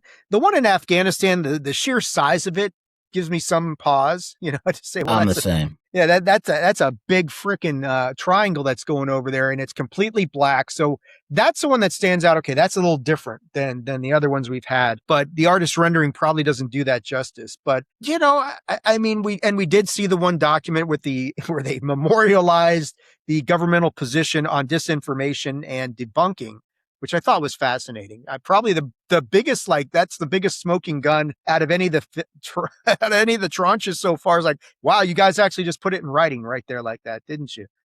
So that was surprising. But your general takeaway of this fifth tranche, I mean, some people are going to say big nothing burger, but there's some interesting stuff. It's certainly that official policy on debunking and discrediting this that they actually put in a written document. Maybe the most interesting thing I've seen out of the 5 drops so far. Yeah, I would agree. I think what people should do, and maybe we'll do it when me and you sit down, but go to YouTube and just type in Ghost in the Machine. It's an actual military unit that handles disinformation. I mean, we have that. We've had that for a long time. And it's kind of one of the videos you watch and you either think, wow, I'd like to go work for them, or like, I don't know how I can trust my government any less, when you see some of the stuff that they've been up to. But I mean, yeah, I was surprised to see that in writing. Triangles, I actually thought was good releases, even though it wasn't, what we want. But I would say, without having to bite my tongue too much, that there are better triangle cases. But guess what? They're not getting released to us. So I think what my understanding is that definitely this is still kind of along a media push. And I said that on Ty's show, Total Disclosure, before Dr. Phil showed up, and I think that's what we're getting led through. So I think your best real date to get something big, I think is going to be before the primaries. So until then, this is what we're going to kind of get to see. And hopefully, there's at least something in there out of each one. But people are being upset. It seems like the theme is people, even UFO folks, are getting kind of sick of this. Yeah, they are. People are losing their patience because of a lot of the stuff that's going on. And you keep thinking that, for people like us who study this stuff and are waiting, where's the good stuff? Where's the goods? Where's the interesting things? Where's the compelling video? Where's the compelling evidence? Now, some of the stuff that's in the documents is very interesting, but a lot of it isn't. And I mean, we still haven't seen any great video evidence of any of this stuff yet. And you start to wonder, where's the 4K stuff? I mean, everybody wants the 4K, the gun camera footage. Everybody's wanting that. And it's just not happening yet, or it's not happening fast enough. And And I think that's the frustrating part is we know they've got this, like, why aren't they releasing this? What is the holdup? Other than, it's the same old song and dance that's been going on for decades is why they're not releasing it or that sort of thing. So I don't know. I mean, I like this tranche. I thought it was pretty interesting stuff in there. The videos are not interesting, but I just think like the aspect of this that the focus on triangles and trying to figure out this whole triangle phenomenon is something kind of unique. So it is. I'll also say that, from a personal reflection here, if anything is going to come from this, Dave, it's not going to be Pursue per se. It's not going to definitely be Arrow, but the FBI, even they're going to have some troubles getting stuff out and wrangling information from the military, but that really is our only hope. So I'm glad they're on the case. Yeah, that or unless some civilian. I mean, I know you and we went to didn't go physically, but we attended that UAP summit, which was so focused on civilian disclosure, right? And some of the tools that people have now at their disposal. And I mean, back in February, they were still talking about rolling out passive radar to the general population, which they were estimating, maybe for $500 you can get a passive radar. Now you start seeing that rolling out and people with some of the equipment that's out there and camera technology and, not cell phone cameras, but like real cameras, maybe somebody gets some video that is so compelling that it breaks the dam a little bit. The problem is, do you end up, and we're going to talk Skywatcher a little bit, do you end up with a situation where as soon as somebody gets wind that exists, they're bought off or they're just taken, this stuff just gets taken from them. Yeah. And again, I just want to say I was disappointed that track didn't continue, and that may be one of the reasons I'm so anti-orb. But it's like I thought we had it for a little bit. We were talking technology, everybody gets some sensors, we got the price down, and I knew the heat was coming on because ITAR was starting to get kind of interested in making sure you guys don't go over a certain line because then you have to deal with that. And it's like, this is the way to go. And now we're back on orbs and creatures and calling psionics, and as everybody knows, I'm not a fan of that. So I wish we would have went back and kept on that. Yeah, and maybe you see some advancement with that. Maybe, I mean, it really depends on it. I haven't checked lately to see if there's any progress made on passive radar or that. So, I mean, a lot of people have developed apps. People are trying to look up in the skies, and I know Lenville Logan tried to develop something, and he adjusted. I forget what it was called. But I know like Pavel's got one of his sponsors does Look Up, which has some AI integration, and maybe, but even if you got something, even if you really got something that was like, wow, check this out, would you ever be able to get it out there before? I say that, but then again, I say that, Mike, but then I look at like Spider-Man Brand New Day, right? How many times did that full movie get leaked? And every time they shut it down, it would pop up in 2 other places. So maybe there is a way to do it, where it couldn't be completely regulated. And I don't know, but yeah, I'd like to see something more compelling happen on the civilian side of things that would at least not break the dam, but at least get people talking. But again, I mean, they would get discredited. Oh, this is AI. This is this. And even if it was real, if it just swore on a stack of Bibles, no, this is real. There's no AI involved in this. No one who would believe you, right? It's still just a video, but I'll just kind of land it here because that's kind of where we left off with the case files, which is that if you look through that, and especially that last one where it talks about him and his wife, and they seen setting and there's no videos like all of them or no photos, they're still really pushing heavy on this is a witness we trust. This is, somebody that's ex-military, and I'm not against that. But again, when you look at the sporadicness of the military bases versus the human population, it sure still seems like it's going to have to come from the public. A lot better chance than it is just the witnesses on the bases. I'm not discrediting them at all. I'm just saying we somewhere there's got to be a line where we can join up on this because that's your only way, right? Yeah, I think it's something that's going to have to be so interesting that comes from the civilian population or somebody to do things that way that I don't know any other way you get there at this point, because it's just not going to come from our friends in DC. So let's kind of shift away from the fifth tranche and kind of make sense of the news that's been going on in the past week. And again, I'm going to try and kind of keep this chronological to make sense of this whole thing. And Mike, I know I'm taking up your time tonight. I mean, if you've got to bail at any time, feel free, my friend. But if you're going to stick with me, then I certainly appreciate it. But I want to make sure I'm respectful of your time, sir. So yeah, let's get going on whatever you got, Dave. All right. So we'll start off on and again, I'm going to do this chronologically because it just makes more sense to me. But on August 2nd, Matthew Brown and Matt and Dylan and Dave Grusch have really, and up until recently, Matthew and Dylan had basically not isolated, but they had limited their appearances and their exposure to weaponized. And of course, some of the stuff that came out of Contact in the Desert was involved as well. But they're starting to make the rounds now a little bit more. And he showed up on Judicial Watch a few weeks back. And then on August 2nd, he showed up on the Good Trouble show with Matt Ford and did a pretty good interview. And one of the parts that I plucked from there, that I've heard Matt's story several times, but kind of talking about, and I know you'll be able to relate to this, the experience that he went through with the whole dig unit at ODNI and how they just kind of tried to lure these guys in. And I know you've had experience with this as well, Mike, is bring you guys in, try and pretend like they can be trusted.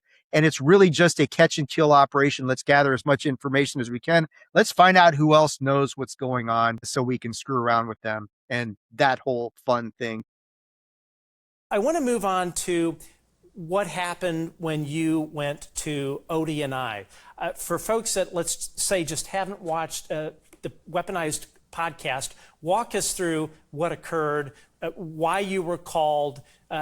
Tell us a bit about when you went there, and if you don't mind, maybe who interviewed you, those sorts of things, whatever details you can share. Because I think all of that is important, especially with what is currently happening with ODNI. Sure. That whole saga is probably an hours-long conversation, so I'll try to be brief.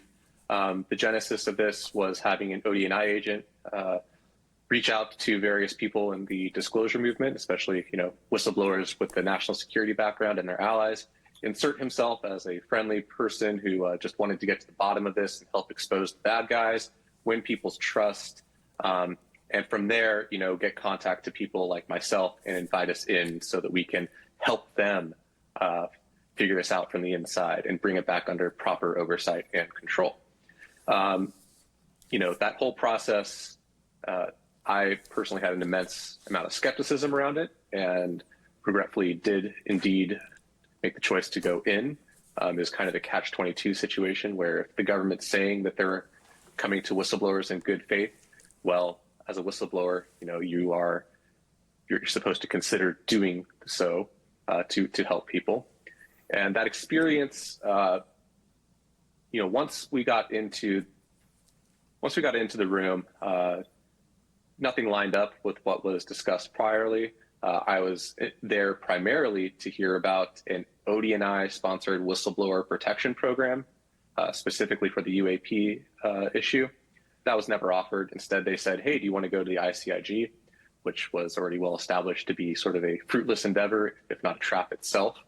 The questioning that they had veered off into areas separate from UAP, including things like, probably can't say here, but needless to say, tied to WMD concerns and some of the conduct in the Middle East. It definitely became clear that they were pumping me to see what I knew, how I knew it, and what I was prepared to say. Left that interview, saying, hey, sure, I'll give you my documentation and evidence. Provided some of that and was just ghosted.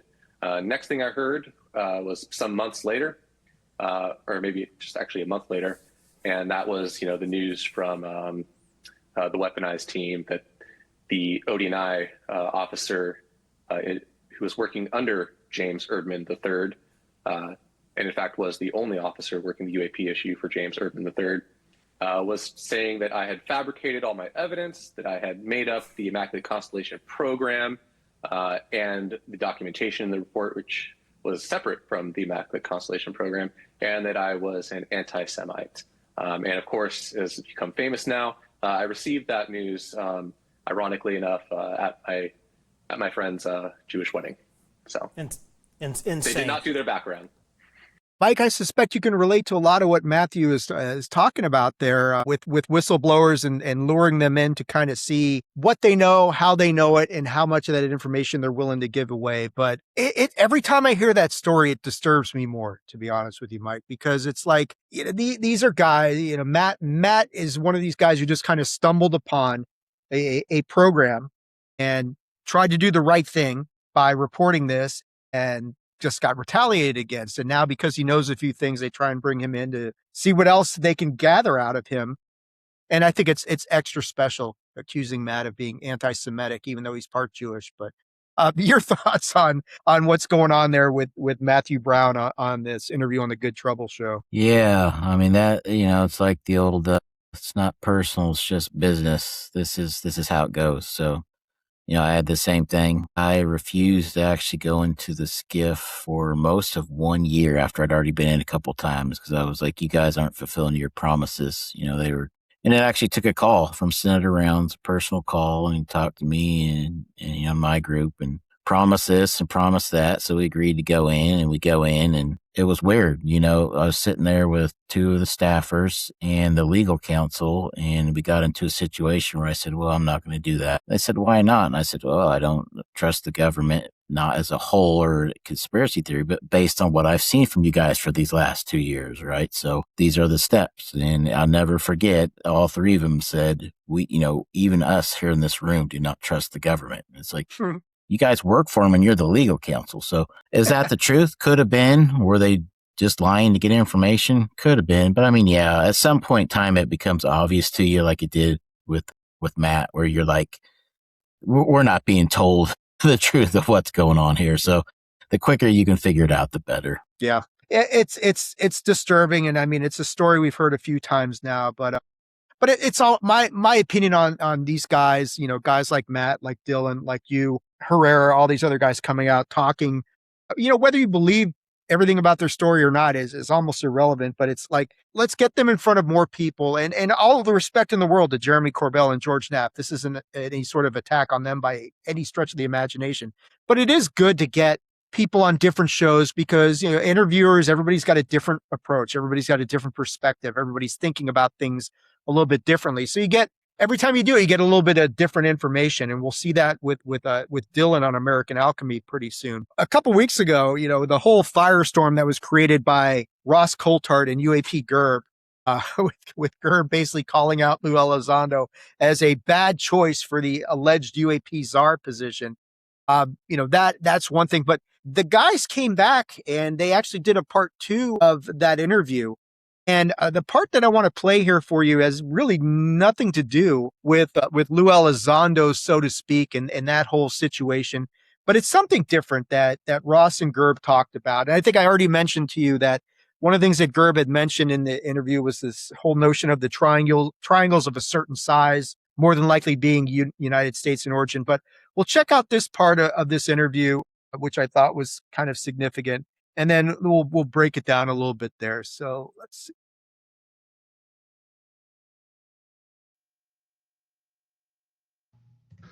So I keep on coming back to that central question. Isn't it all a bit hopeless? Because, I mean, I was talking to somebody recently who said to me, if the intelligence community want to hide something, they can do it, no matter what the executive arm of government says. Well, here's a little bit of hope. Representative Burleson sent a letter to MIT Lincoln Labs, an FFRDC that was the reimagining of Vannevar Bush's MIT radiation lab. Burleson requested a specific film in this legal interrogative given by Edward J. Ruppelt, leader of Project Blue Book in the early days. That was given in 1952 before the Robertson panel, so probably pretty interesting. And in the letter, Burleson specifically states, this is the file name, this is the video, this is the date. So these interrogatives are starting to set off a chain reaction where, if somebody like Dave Grusch informs Burleson specifics to put in letters, hey, MITRE, we know you have this, return this over, you're legally compelled to, and that's destroyed, there's huge ramifications for that. It's a huge game of chess, this sort of disclosure process spearheaded by Burleson and Grusch. There's a lot of great moves being made. And contemporaneously, isn't there a huge risk that somebody inside the legacy program, if they continue this attempt to try and control the narrative, one thing I know is there's a huge frustration, especially in the scientific community in the program, that it's being constrained from doing what good science does, being able to share data with trusted colleagues and get breakthroughs on materials science in particular. Isn't there a risk of a catastrophic disclosure, just like what was portrayed in the Disclosure Day film? And that would be very horrific. That'd be an uncontrolled rollout. I know a lot of people kind of in the community on this topic call for catastrophic disclosure, but I don't think they understand what they're talking about. Right. I think that could be detrimental to the U.S. as a nation and possibly the globe as well.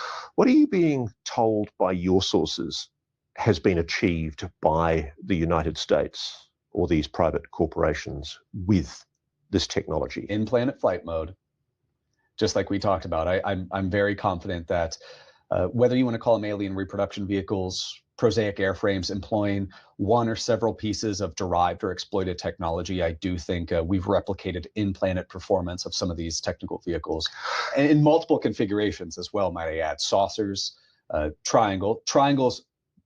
I would imagine most triangles that are 200 to 300 feet long or in diameter are probably ours. Do you think the Tic Tac of 2004 was a blue on blue?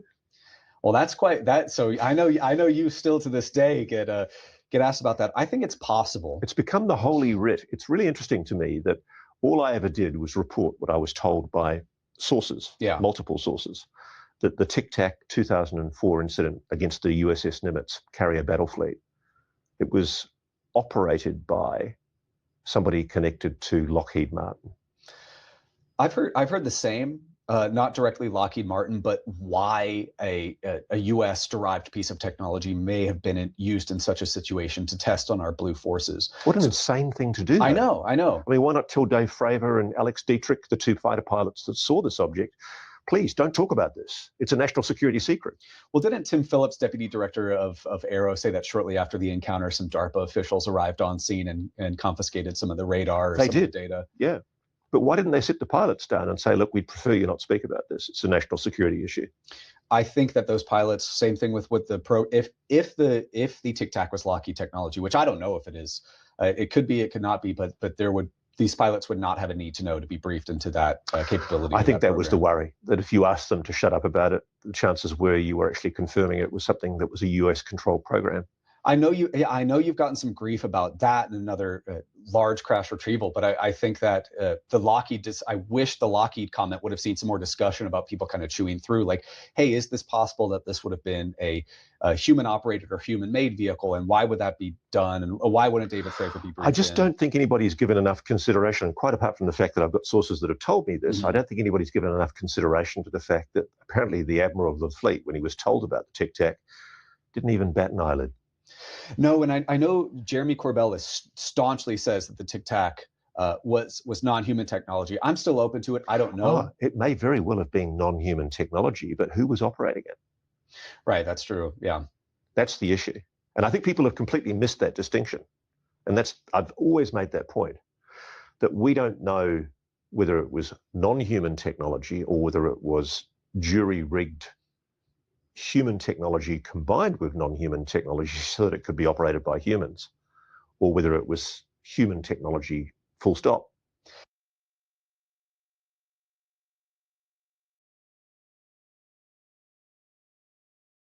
Interesting stuff there from Gerb and Ross talking about, I think we got into the whole thing there, and you got to hear Gerb talk about the length of the triangles involved and whether whether they were more amenable to being human tech or not. But I've heard this before, that the Tic Tac encounter might have been a blue on blue sort of event, which does seem just batshit crazy to me. Not to say they wouldn't have done it, Mike, just to say, hey, screw it, let's see how our boys do in this sort of situation. But boy, it just seems like a reckless sort of thing to do to our military, doesn't it? But I want to go to you and say, everything you heard there that Ross and Gerb were talking about, what do you think about that? How does that strike you? Well, I was building my answer and it became too long, so I'm going to kind of give a shorter answer here. But I know a lot of the people in the whole flap of disagreements, and I don't think it helps move anything forward. The community on going after each other. I know I've had my words for folks, but I thought hoping that one dies down and leaves it down. So if I add any more fuel to the fire, it won't help. But the big thing here is the tic tac question, and I've covered this in bits and pieces before, but there's so much of that case that hasn't been properly broke down. Maybe when you and I sit down, we'll kind of go through that.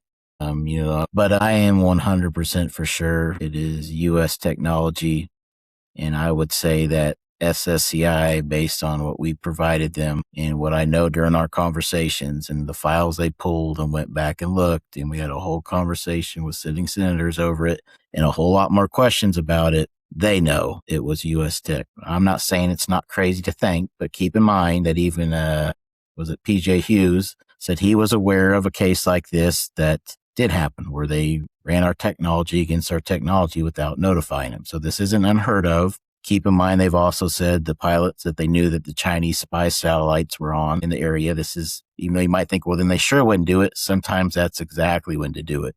Lastly, just say you got a new radar system and a carrier strike group that's training, getting ready to go out on deployment. There's a whole other story on this I won't tell, but you kind of need to know how good that technology is. And there's 2 points here. One is the tic tac. The other is when you get into Voorhees, who's on the ship, he's saying he's looking out with binoculars at lights. Tic tac doesn't have lights. So you actually had 2 models there that they were running against the radar to see what they could pick up. So it was completely our tech training on our radar. Yeah, and I think the thing that it's always concerned me about the Tic Tac event, just from both sides of the fence, is because there's multiple radar signatures, right? They track like 4, like they're saying there's a fleet of them. So, and like you're saying, they may have had different models of the Tic Tac going on at the same time to try and test out, okay, how do they do against this version? How do they do against that version? So, I mean, and like you said, we'll get into this on a different episode, but do you think they've got like a somebody, whoever's developed this, you think they've got like a fleet of these sort of craft that they've developed out there? And I mean, I don't know how you define fleet. How many is in a fleet? But it sounds like you're of the opinion that they've got more than one of these things out there, and they may have flown multiple ones in this event in 2004. I do think there's definitely a fleet, but I do not think necessarily the hundreds of tracks they were seeing were all Tic Tacs of any model. I definitely think you got to see exactly what they knew they were going up against, which was that Spy 1, and you got to see tech developed for the Spy 1, whether that was spoofing, new technology, like, the Tic Tac models. They threw it at that entire carrier strike group. So yeah, there's definitely a fleet. I don't think it's a fleet maybe like they seen or predicted. But again, go back to when Voorhees was saying they were just standing on the edge of the ship with binoculars looking at them all night. Why is it that they had to convince anyone to go look at these? When even Fravor went out, he had to be, convinced the admiral or whatever it was to send someone to go look at them. You're telling me the ship captain on Voorhees' ship in an area nothing's supposed to be in is just looking at lights floating off the ground with binoculars that technology can't do, and no one sent a boat out there or a helicopter? There's something fishy about that. You know what I mean? There is something about the whole event and there's so many things like the going to the cap point, almost immediately, which I know some people say it's a telepathic sort of like plucking it from Fravor's mind, or it could have just been some super hacking computer that grabbed coordinates from the machine, which is, like you said, sometimes there's things worse than aliens, right? And I mean, technology that exists that can do that is potentially worse than anything NHI. Wouldn't you agree? Yeah, again, it's one of them cases where we really sit down and get into it and some things, to bring up. But really what I think people should do is look at the technologies here, even if it's the only point of tonight that we make. Think about how much different the world is for us, whether it came from us or aliens or whatever else. The world's changed. That's pretty incredible. Right. And I think, and I mean, like, this is one thing I wanted to ask you, and I was going to say when we do our other episode, but I might as well put it to you here, because I think whether we agree on human made versus NHI made, or, the differences that we might have there, I think the one thing we can probably agree on is like a baseline, foundational, attorneys love to build a foundation. At a baseline, we are living in a world where there's stuff operating with a propulsion system that vastly exceeds what the public facing, what they've given to the public and said, this is the max of our technology. We live in a world where there's pretty evident. I think we can agree that there's stuff out there demonstrating propulsion capabilities that vastly exceed the public facing sort of technology that's been presented, right? Yeah, no matter who you are, unless you're really, I think, being foolish on the skeptic side, because keep in mind, we're not seeing just blurry videos or whatnot, multiple eyes on this thing. And keep in mind, we haven't even brought up all the people that seen it. At one point in time, this thing was next to the Hawkeye, right next to it, and they were looking out at it. I mean, look, it was there. It was doing what they said it did. Wow. That's the baseline. Whatever it was, there's definitely a wow factor. Speaking of wow factors, let's move on to stuff that's happening. I mean, so this Ross and Gerb interview happens on August 4th. At the same time that this is going on, Bob Bigelow comes out of nowhere, Robert Bigelow, and starts his own podcast, the Bigelow podcast, or at least it's funny, Mike, because it's the Bigelow podcast, but it's really just Bob being interviewed by George Knapp so far. So I'm like, well, this is more the Bigelow documentary than it is a podcast, but it's all right, Bob. Let's roll with this thing. So he came out with 2 episodes, and I want to go to part 1 first because Bob talks. This is the fascinating thing because he's going to talk in this video about a meeting he had with the president to tell him about disclosure and what he knows. And then Bob Bigelow's idea for what he wants Trump to say as far as disclosing this stuff to the world is, I'll just say, an interesting sort of idea that, you know, I'm not sure I hate it, Mike. So I'm going to put that out there, and we'll let you listen to this thing and see what you guys think of this, because this is very interesting to me.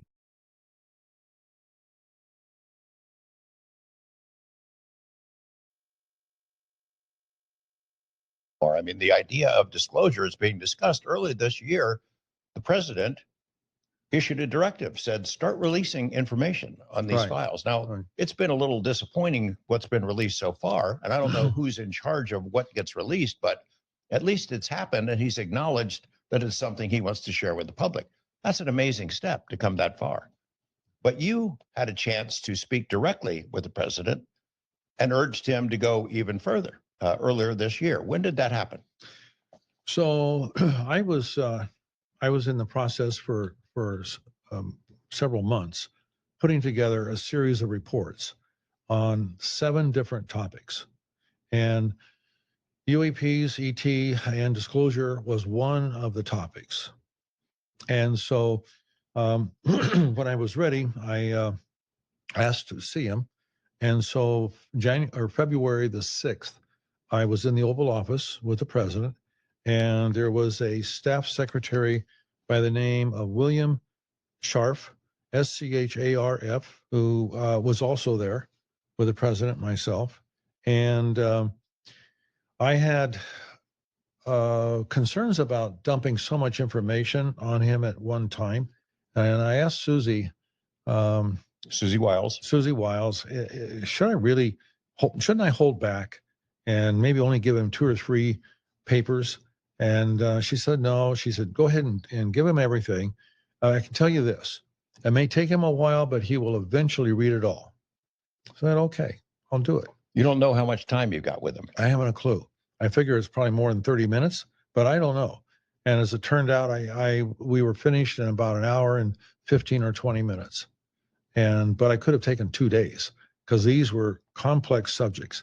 And on the disclosure UAP ET subject, which is always great fun to talk about, that's a really important one. It's super important. What was your goal going in? What was the one thing you wanted to convey to him on that topic that you wanted to come out and have him understand? In such a short period of time, I only had an average of like 11 minutes per paper to talk about a paper. I wish I had a lot more, but let me read to you something I told him I wanted him to say verbatim, and I described where he should say it, not where a podium existed and a lot of media existed, but I said, I want you to, for example, deliver this statement as you are getting onto Air Force One, and you're about to go through the hatchway through the door, but you stop and talk to the media, and you might say something like, I just want you to hear something. I want to make a statement. And I would said, and this is what I want you to say, Mr. President.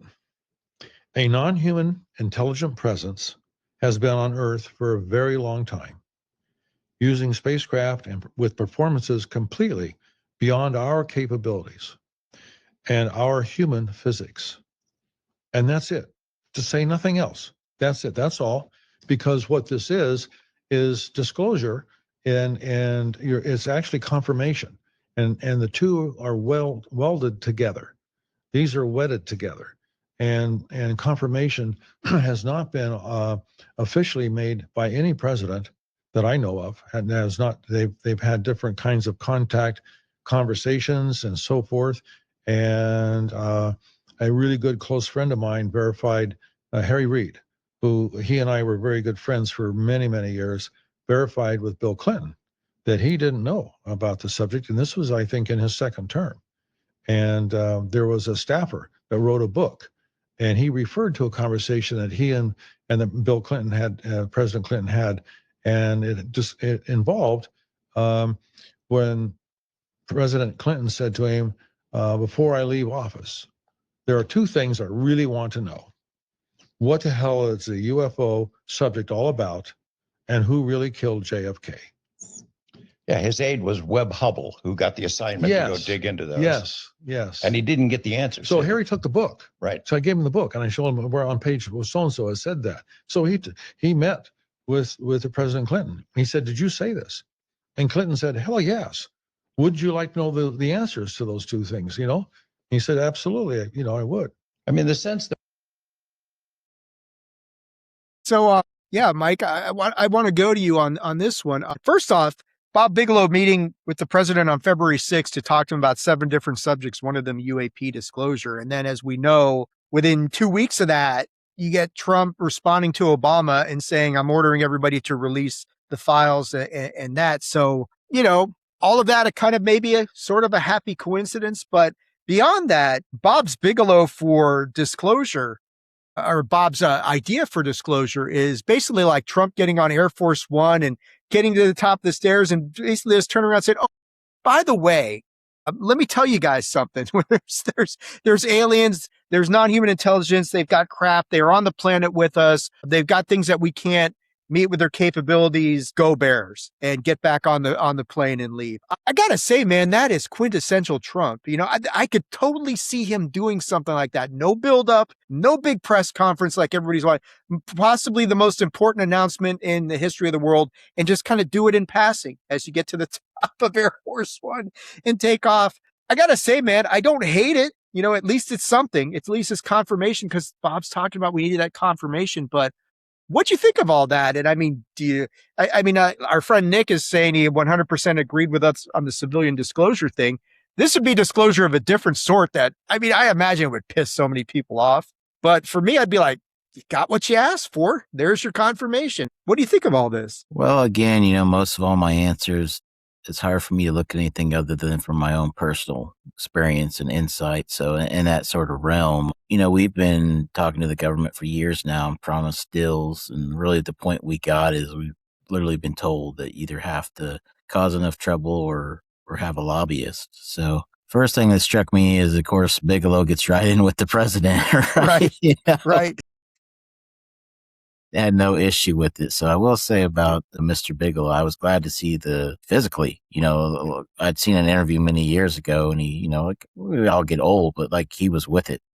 He was on point this interview. Times knew everybody's going on. So I didn't feel like Knapp was leading him like some of the other ones. But yeah, so, here's really what the answer is. And we've talked about this, and it's beating a dead horse here. But if Bigelow would have went in with a proposal for a business that could have figured out what's in the air and asked for the funding, which sounds familiar, right? Skinwalker Ranch, I think he would have got it, but he didn't go in to do that. Instead, he went in with papers, could have been from Skinwalker Ranch, I'm not sure, and presented them to the president. You're hearing about right now some of the whistleblower stuff and going in and meeting with Stephen Miller and other people. We've already done that. We did that earlier this year for the executive branch. And there's basically 2 teams. One team that's working if you want to tell them about, NHI and UFOs.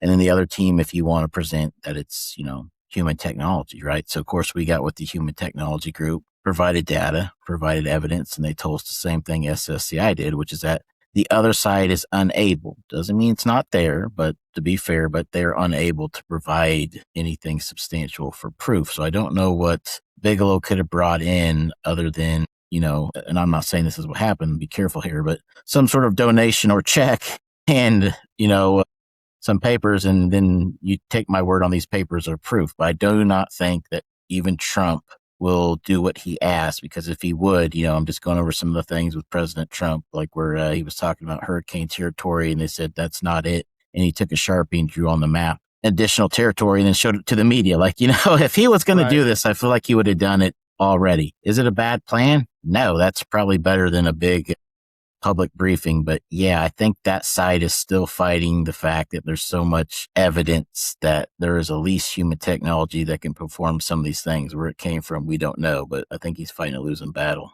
Yeah, I do as well. I mean, like I said, is it a bad plan? No, I think there's more merit to that than some of the more extravagant things that people are looking for. I think, and during that interview, George will go and he'll try and get out of Bob that, some additional information that he thinks the president should provide. And Bob pretty steadfastly pushes back and said, no, he should only do what I told him he should do, which is basically just, it is the confirmation that we're not alone. I mean, that's really all that he's proposing here. Confirm we're not alone, get on the plane and leave. And, would that be enough for some people? No, but it's still, even that sort of a confirmation is still, I mean, that's the biggest sort of revelation or announcement in human, whether you believe it or not, whether you believe Trump or not. He would be the first president to ever go that far. I mean, nobody's ever gone that far, and that'd be a watershed moment, no matter what, right? Yeah, it would be. But, again, it's just, you hate to have an analytical mind, but the thought that you could get a meeting with the president and then sit down and think that you would tell him exactly what to do.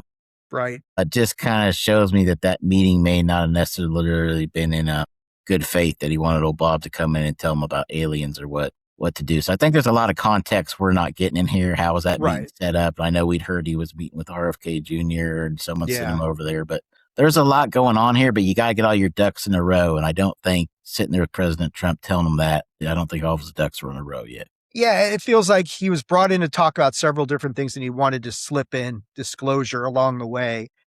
And it's not like the president just said, oh, fuck, give me a fucking break. He listened to him. So, I mean, that's all you can ask for, is like he listened to the presentation. He didn't summarily dismiss it. And more interestingly, the timing of that, and you look at what's happened since then, did he get through to him? Maybe, because, he does order everybody to release the records, which I know is something that the UAPDA in 2023 pretty much ordered the government to do anyway. But, we're going to give Trump credit for that because he needs to hear that. But at the same time, it's like, you do look at the ramp up since then. He does the order. You've now had, we talked about 5 UAP file drops from the Department of War. So did Bigelow get through to him? Possibly, maybe, or at least he heard what he had to say. Yeah, we're not in worse shape from it. I mean, no. I mean, and if we're going to have to give Bob credit for that, then so be it. I'm fine with that. But it's all interesting. But like you said, he's able to get in there with the president and get this meeting. And we'll come back to Bob in a little bit for something that he said at part 2. I do want to shift gears into Dylan Borland and his appearance on American Alchemy, which was a 3.5-hour episode. And no, we're not going to play 3.5 hours tonight.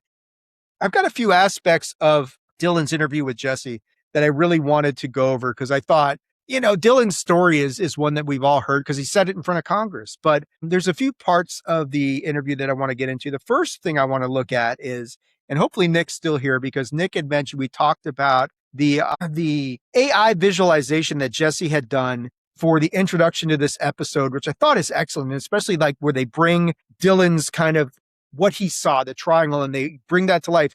And unlike us really just shitting all over the artist rendering, the digital renderings that we've seen so far with the UFO file drops, this one, Mike, is actually good. So I'm going to play this. And I don't know what Jesse's using for the AI visualization, but it is on point.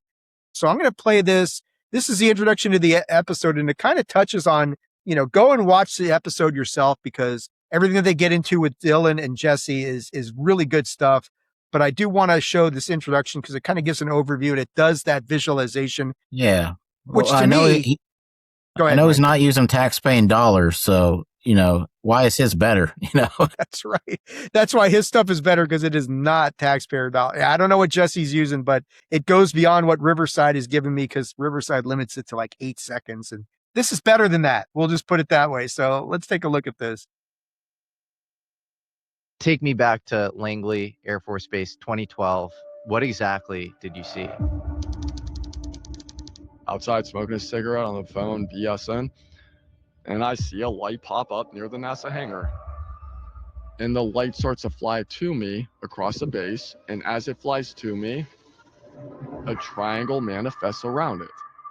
How fast did it move? Between 100 feet off the ground approximately to at minimum 30,000 commercial jet elevation, 2 to 3 seconds. My name is Dylan Borland, a former 1N1 geospatial intelligence specialist for the United States Air Force. So you experienced this, and then what happens next? So I was working at BAE, and somebody who worked for the government, they heard about me talking about the triangle, and they thought I was read into the program, because they were. That's when I came into knowledge about a very specific program. I am sure there are crafts that were not made by humanity at this current time and place when we recovered them. Have you ever talked to anybody who seems to have hinted that humans aren't in charge? The ICIG did it. Or the intelligence community inspector general told you that humans are not in charge? They extremely hinted at it, yes. Holy shit. Whistleblowers going to the ICIG, if they disclose CIA secrets and Department of Energy secrets, they're not allowed to be prosecuted for espionage, which is a death penalty. How could you ever, say that somebody's committing treason for drawing a hieroglyphic while simultaneously saying that the whole UFO program is fake? A non-human intelligence pyramid power source. I've been read into so much stuff, I don't even know what I was read into. They said I have PTSD for a job that they're claiming I never did. I get hooked up to this polygraph machine, and there's a computer where they're flashing images and air horns. I have to count backwards from 100 by 7. And if I went 100, 93, 86, instead of saying 79, 78, the air horn would go off, and I would have to restart, and they would restart the flashing images. What? Dude. So the representation of that triangle is very interesting, right? With the molten whatever the hell is going along the side of it. And I know we've talked about triangles quite a bit here, Mike, but obviously that visual representation much better than what we saw in the official governmental file drops. Fair statement. Yeah. Yeah. And I mean, we'll go through, and I mean, I'm not even going to play the parts where Dylan talks about, what they got into with the ICIG, basically indicating that something non-human is in charge. I know my wife would absolutely subscribe to that, because she thinks that it's all a facade. But, I think the things that come about from here that I've talked about several times on the show is the fabrication of evidence, the creation of evidence that they're trying to use to smear these guys, paint them as the enemy, talk about espionage, talk about treason, in your case, talk about extortion. So I think it's all something you can relate to as far as, what Dylan's talking about in this video, and just kind of the underhanded sort of thing that we talked about with Matt Brown earlier, but you get to see it kind of rear its ugly head again here in this brief introduction. Yeah. I mean, first, to kind of just go about what we saw there is like, it kind of reminds me when Fravor was talking about what he saw underwater. I have a pretty good idea, as one should when you analyze stuff, of what that was. And so the same thing here. Now I would have to ask Dylan additional questions, and he'd have to be wanting to talk. Give me a little more information versus just the rendering, as good as I know that was. Not exactly like he is seen, but there are some things going on within the lights where, there could be a connection. Keep in mind, it's always helpful if you've seen more than one, right? Because when you see one, you're staring at it, analyze as much as you can. So, sometimes you see a little different angle in your second or third one. But so that kind of covers that, as far as I would take it. The whole story here, I'm going to take a little bit different tack on this, Dave, because I think it needs to be said, and it's not been said anywhere, which is that all of us who have been to Arrow that are publicly known have never been on the same stage together. We've never done the same podcast together. And that needs to happen. And I'll tell you why. I was actually talking to a gentleman. I won't say his name here. Everybody knows him. And he thought that I was in the SSCI skiff when he came in. And I was like, no, man, what are you talking about? There is so much confusion. And then that person had relayed to another podcaster that he had talked to me and I didn't know what was going on. So I said, no, there's so much confusion right now that if we can all get together and go through our experiences, not just physically what happened with the craft, but also our experiences of Arrow, I think we'd be better off. But there's a lot of podcasters, there's a lot of foundations that just won't do that for whatever reason. But whether you believe the story, whether you don't, whether you believe mine or you don't, obviously my big thing is receipts. My big thing is I wanted to testify, but I wanted to be polygraphed first. I know there's different, opinions on that, but you have to fight this game as you got to play the home team on their field, and the government is hard to beat. So, for Dylan, I wished we could have done that for him because obviously he's been on a polygraph for his security clearance, and just in that little bit, it helps you because, in some of these hearings, like when Davis was talking about the different species, I had media writers and defense writers sending me laughing emojis and whatnot. And they can't do that when they can say, well, they passed the same testing polygraph wise as the people with nuclear secrets or, And so I just feel like this whole thing's been built wrong. And whether you believe anybody or not, the whistleblowers, I feel bad for the guy that he's still here trying to tell his story. And it's just his word versus the world, So, yeah, I mean, that's kind of my thoughts on it. All the things he's been through, I don't have any knowledge. Of course, I'm not a veteran or VA, so I can't really speak on that. Yeah. And I mean, I know a little bit more about what he's gone through that I just, I won't go into it here for a variety of reasons. But yeah, I mean, he's been through a lot of bullshit, that's for sure. But I definitely like the idea about, it'd be great to get all you guys together. I mean, we've seen Matt and Dylan on stage together, but even in that context, they're not really like, comparing war stories about Arrow and their experiences or I mean, to a certain extent they are, but you really haven't gotten, like you're saying, Mike, get everybody together, break it down, compare notes. This is what they did to me. Okay. This is what they did to me. Okay. Where's the pattern? What's the commonality here to try and figure out, okay, what's their angle on this? And cause yeah, like you're saying, and Matt's talked about, going to court and going to lawfare against these guys. And they've got, as I said on the last time I did an episode of Unidentified History, they've got a ton of immunity and a ton of defenses that they can throw at you that really, it makes it not just tough to beat them, but in some circumstances, damn near impossible because there's so much that they can throw at you in any tribunal, any court that they want, state court, federal court, you name it. They've got some immunity in their back pocket. And that even assumes that we're talking about the regular judicial system and not just like I know Gerb had indicated the intelligence communities have created their own secret government that operates under their own secret courts and their own secret laws. So you'd even, like you're saying, playing them on their home field is one thing, but it's like, well, I don't even know the rules of the field I'm playing on. Yeah. So it makes it impossible. But I just, and I'll just kind of be short on this, but like, that's why I haven't been a fan of things for many reasons, like eminent domain, but like these different, UAPDA, whatnot, is it's like trying to move the goalpost to score and telling them you have to send in files and things. I just don't see any hope in that. I really think it's going to be the public, or I think it's going to be the group of guys that went to Arrow that have faced the consequences of coming out, getting together. And I'll be completely honest with you. I think they have separated the groups like they did, especially me from them, because although they've came at me pretty hard, right? We know the Tim Phillips story. There's also some stuff they can't shut me up on. And that would be a dangerous mix to get us all in with a pizza and a pitcher of beer. Yeah. Planet. So, And it's easy for them to separate you from the other guys because, like, well, they're military, you're a civilian. But really, there's a lot more in common that you have with these guys than I think people understand. And that's eventually that story needs to come out and be told, like you said, because I think there's a lot of lessons to be learned from the commonality that you guys have gone through. All of you guys have been through the same, because there's so much of the same game plan that they've done with you guys that. You know what? One of the things I've talked about is how when I was at SSCI for so long, for so many years, and the other guys were going to the house where they kind of established themselves, as I was continually being told how those guys brought no evidence, no one believed him and whatnot. And then I talked to them, and just like I was saying, I'd have to ask Dylan a couple more questions. You almost wonder if that narrative was put in your head to say, don't go talk to these guys. I mean, there's a lot of things going on here, and God forbid we all get together at some point in time and work this stuff out. That'd be the worst thing for them, is if you guys got all together, because then it's a lot harder to bullshit you guys if everybody knows we're all in front of each other. Let's tell our story. But I'm going to play. I got another thing. One of the other aspects of this that let me switch this up since we're running a little bit long.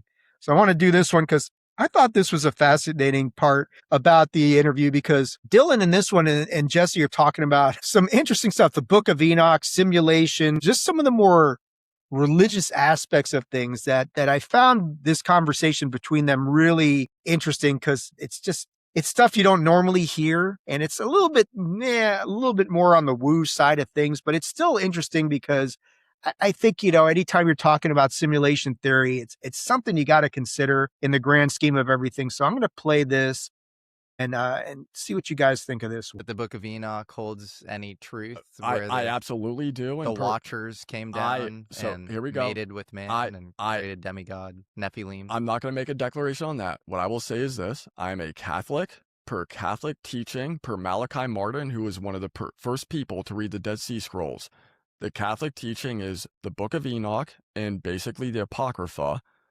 The reason it was excluded is not because it's false. It wasn't because it wasn't 100% true. Their teaching is that you have to be 100% true to be canon. And because those books were not 100% true, it doesn't mean that there isn't truth in there. In fact, they say there's truth in there. It's just certain things were not 100% true.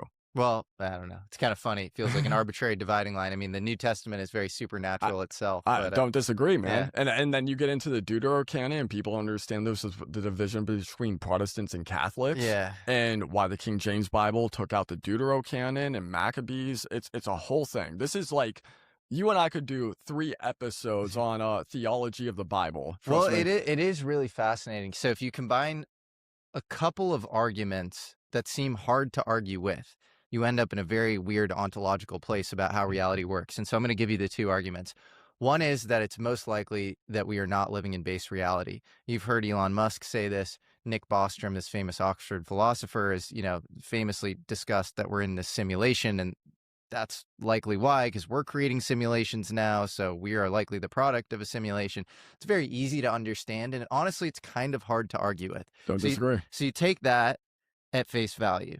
Then you take something else at face value, which is the progression of technology and the idea of technology as a forcing function for good and evil. Yes. So technology is, the history of tech is the history of humans gaining lower latency, higher bandwidth powers to manipulate reality. Yes. And so what you end up with logically, is the ability for a kid to blow up the world from his bedroom. Yes. And you see it now. You see it now. Our generation, we grew up with the internet, Jesse. This is one of the things, real quick, I don't mean to cut you off. Again, we need to rethink everything we understand.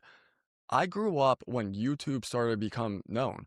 I can go and get a PhD, all but dissertation. So PhD, ABD right now, I can go through all the Harvard classes on multiple degrees. I'm not paying it. The professors are putting it out there. I can literally get all these engineering degrees, physics degrees. It's out there.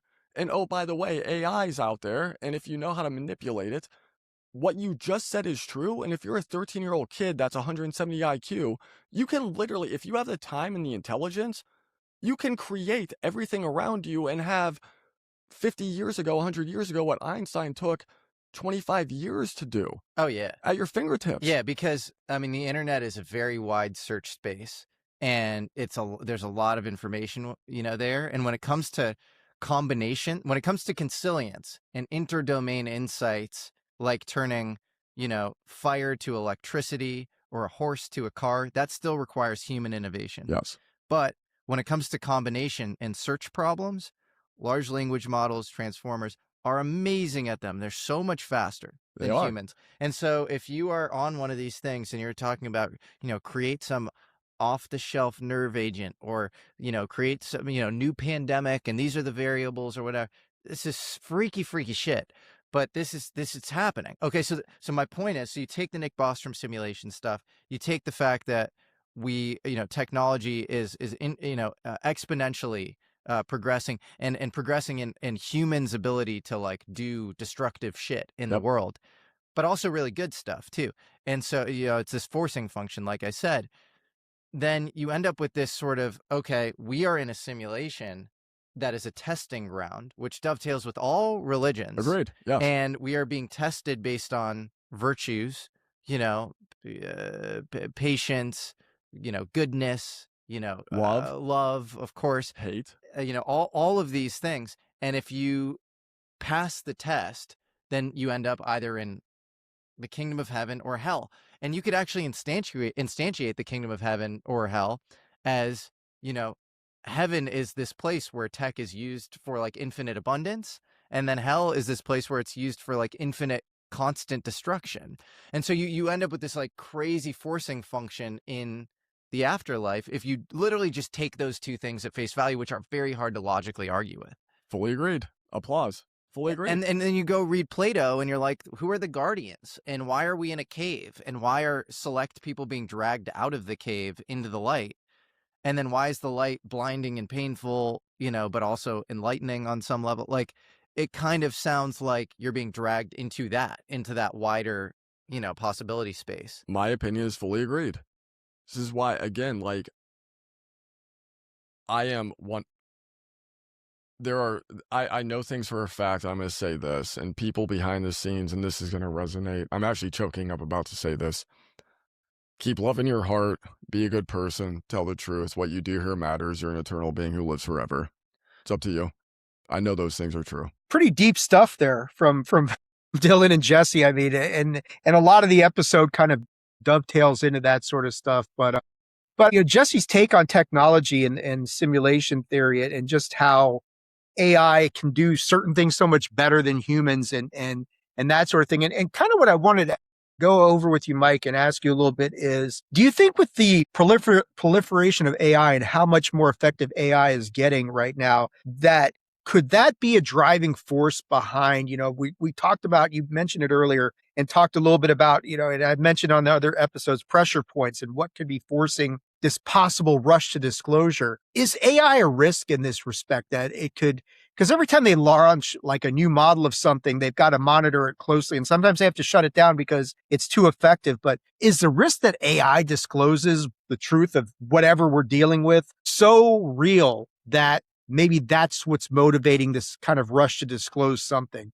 But I want to get your thoughts on what Jesse and Dylan were talking about and just kind of this idea that AI could be an X factor in this whole disclosure move. Yeah, I think, it's not exactly, I guess, the answer, but it's the answer that comes to my mind, which is that AI is definitely a factor. It's going to be a factor in everything. And that just has to do with, you think of every book ever written on any subject is immediately, scanned probably within a couple minutes, maybe seconds, talking about an infinite world of knowledge into the database. And then now it becomes the professional, maybe 10,000 computers that are all engineers with all the data of every expertise working 24/7. You're going to get somewhere. And I think where you're going to get is these sort of technology engineering sort of findings, or at least proposing what we need to do to get new results and then plug that in. So I think that is scaring a lot of folks on what technology we hold. I'll just kind of say, like, it used to be in the days of like Einstein, right? Who's still being proved right. And there's odds and ends in there, it's not a great example, but the Zodiac Killer was big on ciphers, and we fed that thing into the best computer we had at the time, and the FBI worked on it. And then it was a husband and a wife team that did crosswords that broke it. You know what I mean? Like, there's just certain things that can happen like that. And you go into the history of the Invention of Secrecy Act, which is essentially what I'm dealing with. And people come up with something that even the trillions of dollars the government spends wasn't able to do. So now, all that said, AI is like the ultimate component of building. So could that make him disclose? Well, I mean, it's got to make them do something. I don't know if it's disclose or show it or not, but by far, this idea that you can just keep these secrets that we say, oh, the military is 50 or 100 years ahead of us, not in front of us anymore, I think are gone. I think, it's going to get there. So that's kind of my version of the question. But, again, it's the whole, what are we disclosing? Is it the technology? And then you get into where did the technology come from? And we both kind of agreed we got a baseline of it's there to who knows? Yeah, I think, it's a big point, because whether it's a rogue AI that just decides to leak this shit on its own volition, which is, terrifying to a certain extent, or it's just like these guys were talking about in that video. You got these kids. I mean, there's so much available on YouTube now, or, anybody who really wants to take that risk and go milling around the deep web for a little while. The stuff that you can get off of there is beyond terrifying, if you really know what they're doing out there. And I mean, so anybody can get something, use an AI agent and really just do a lot of damage. And I think, like you were talking earlier about, they've got no solution to the drone problem. Do they have a better solution for AI? Probably not. And I think that's got to be a big motivating factor, is all these things that are building up that are beyond their control, which may be a motivating factor. It's like, we got to do something here. And maybe that's what's going on. Yeah. We heard so much about how AI was going to cure cancer and things. And by all means, I hope it does. But yeah. I think that was kind of a nonsense for us to buy into data centers and stuff. Not conspiracy minded, but what I mean is, we know the first thing governments have used it for, especially adversary countries, are a 24/7 hacker that learns from its own mistakes or its own accomplishments. So we don't have to have 500, folks from another country trying to hack into the Pentagon. We just need all these data centers in that country going after us. And I think that's where the secrets are going to come from, is somewhere it's going to find a loop or a mistake of something that's hidden in the TSSCI folders. And that's how it's going to come out. That's my personal feeling about it. No, I agree. I mean, the way that Matthew Brown kind of stumbled upon Immaculate Constellation. I mean, there's going to be some sort of event like that an AI is going to stumble upon much quicker, and will do a dig or dive and be able to just wedge into places that you wouldn't think were exposed, and something big is going to come out that way. So, and I agree, it'll be so many gigabyte, terabyte file put on the dark web, and someone will start using AI to go through it, and that's where it's going to be sitting. Yeah, I mean, it's a variation of Disclosure Day, but not, not dumping it to the public, but dumping it somewhere much worse. But so I'm going to pick up some stuff here, because I know we're running long on this one, but this whole idea of disclosure kind of getting more mainstream, it built up some momentum in these past couple of weeks, because I can pull it up here. We got out of nowhere, I'll show it here, and I'll just kind of summarize what's going on. So Time Magazine came out of nowhere and it does this article, America's finally taken extraterrestrials seriously, which I think it's that play on words that kind of gets us into trouble whenever they use the word extraterrestrials, because this is Arrow's, get out of jail free card, is because they can just say, we have no proof of extraterrestrials. Okay, well, what about NHI? And they conveniently avoid answering that question. But this article for Time Magazine that came out, and I think it was actually, there was the cover, and I think so the cover's The New Case for Aliens. Jeffrey Kluger did this article. What I'll say is that, and it's funny, United States Atomic Energy Commission, Los Alamos, up in the corner. I will say this, the article I thought was really well done, and it's a very balanced article. I would urge anybody interested in this topic to read it, because they go through so much of what we talk about. Is there prosaic explanations? What's really being seen in the skies? Is it all tech, human tech? Is it black project? Is it just illusions? Is it, they do a lot of talking about how things that are seen on the ocean, and how the ocean is known to play tricks and visual illusions and things like that with people. The article is really good. It does steer pretty far away from anything involving experiencers, which is probably smart, because, the more you get into that sort of stuff, the more people are like, I'm okay talking about UFOs and the craft and things like that. But you start talking about the occupants and anything that people have dealt with, and that kind of becomes a problem. So I thought it was a good article. It's a fairly detailed read. It is the cover story of a Time magazine. So, Mike, I don't know if you had a chance to read the article yet, but when you're talking Time magazine, that's a pretty mainstream publication talking openly on the cover, no less, about this issue. That's more progress than probably anything in the UFO file drops, right? I think so. Again, I can't help analyze the next 30 steps here, but I have no complaints about the article. I do think it was wise to just ease into some of the big key points without getting into, species and all this other sort of stuff. And I think people should take that as some insight as we move forward. And I'm not here to talk bad about anybody, but, some of the things that people have said that are now getting on the bigger programs, of course, are going to be asked about that. And we may kind of shoot ourselves in the foot, so to speak, on not easing the topic through like it needs to be. So I thought this is a good baseline. I don't know if he has another one planned or what could be built from this, but yeah, everybody has to kind of remember, go through this slowly, one thing at a time. Yeah. Yeah. And then following up on the Time article came out on the 7th, the next day, the New York Post does an article, and they've actually followed up with a follow-up to this. So, and this is a very short article, but it's so we can read the whole thing here. So basically it says a pair of classified videos showing a 100-foot black triangular UFO over a Colorado military base. Now I'm guessing, Mike, that this might tie back into that one report we read from Colorado. So 2 videos recorded on a service member's personal cell phone on consecutive nights in 2023, so this sounds very familiar, are among the pieces of evidence whistleblowers say still cannot be discussed or released publicly because they remain classified by the Air Force. Now, the interesting thing about this is they actually gave the file numbers of these things, and that raised a lot of eyebrows. It's like, hey, wait a second, how did they get these file numbers? Where did these file numbers come from? Are these real? And why is the Air Force not releasing them? But the fact is that, they've released real file numbers, and that is really unique. I don't know. Yeah. What do you think of that one? Well, so in this case, I'm going to say the photo that they threw up there is too good, which is not normally what I would say. And I'll tell you why, because, we're reading through this description. They're actually camouflaging themselves in clouds and they're zipping around.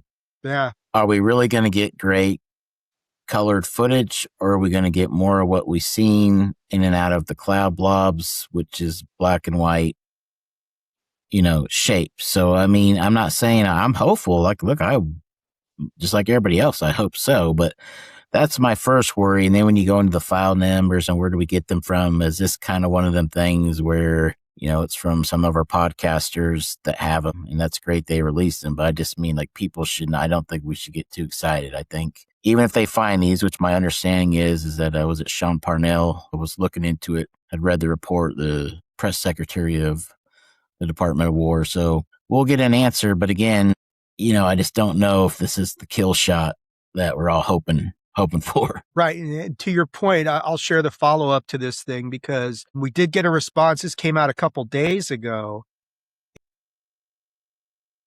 This thing is just ingrained with ads. And it looks like acting Pentagon Press Secretary Joel Valdez has said, this was last week, they're actively investigating the whereabouts of these 2 videos showing the out-of-this-world aircraft recorded on successive nights by a service member. They're going to say, we'll release what we find under pursue on war.gov.ufo.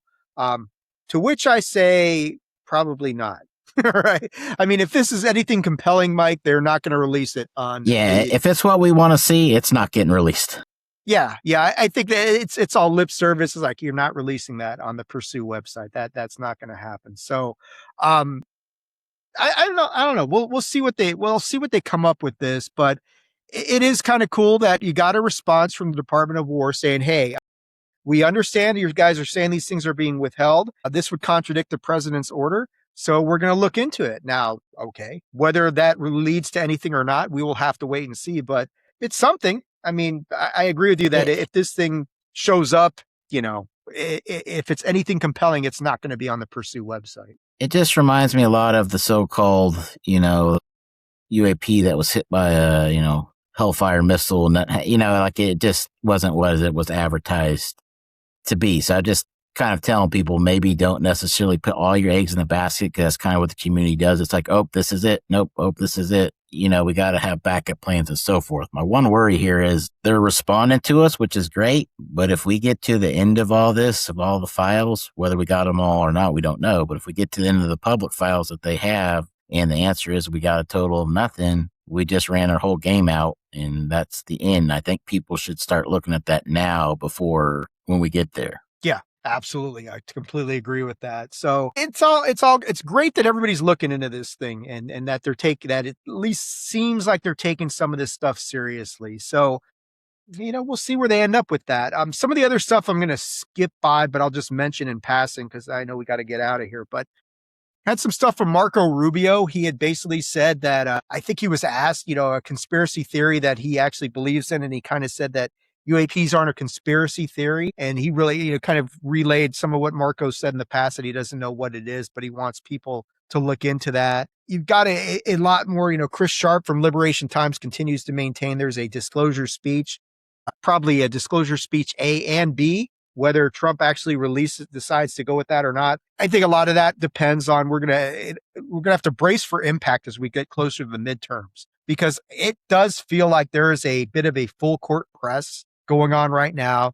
to try and get something accomplished before the midterms, because no one knows what we're going to be dealing with after that. And despite everybody's complaining and rightfully so, concerns about what's been going on behind the scenes with the retaliation of whistleblowers, the fact that you can't trust the government, the fact that they're spying on our own people. There are some politicians presently in Washington who are favorable to this whole thing. Burleson, Luna, Burchett, Moskowitz, Andre Carson, to name a few. What happens if the midterms go against some of them?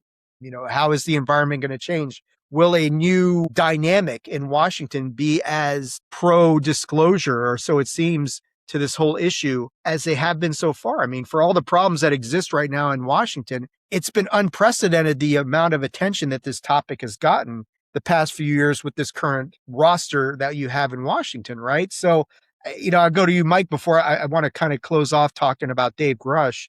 How big of an impact do you think the midterms are going to be as far as getting anything meaningful to happen right now? Because it's better to deal with, and I'm not going to call these guys devils because they're not, but just as an analogy, it's better to deal with the devil than whatever might happen after that, because no one knows what the atmosphere or the the temperature is going to be in DC if the composition of everything changes dramatically in November. Yeah, well, I mean, I think you kind of nailed it there. There's going to be changes, and then, are they going to be good or bad, and what do we expect? So I think the Pentagon knows that, and we've heard this before, elected members are temporary, right? So a couple of the people even on the UAP caucus, even though light members, like the one gentleman from Tennessee, didn't even make it through his primary, not Burchett.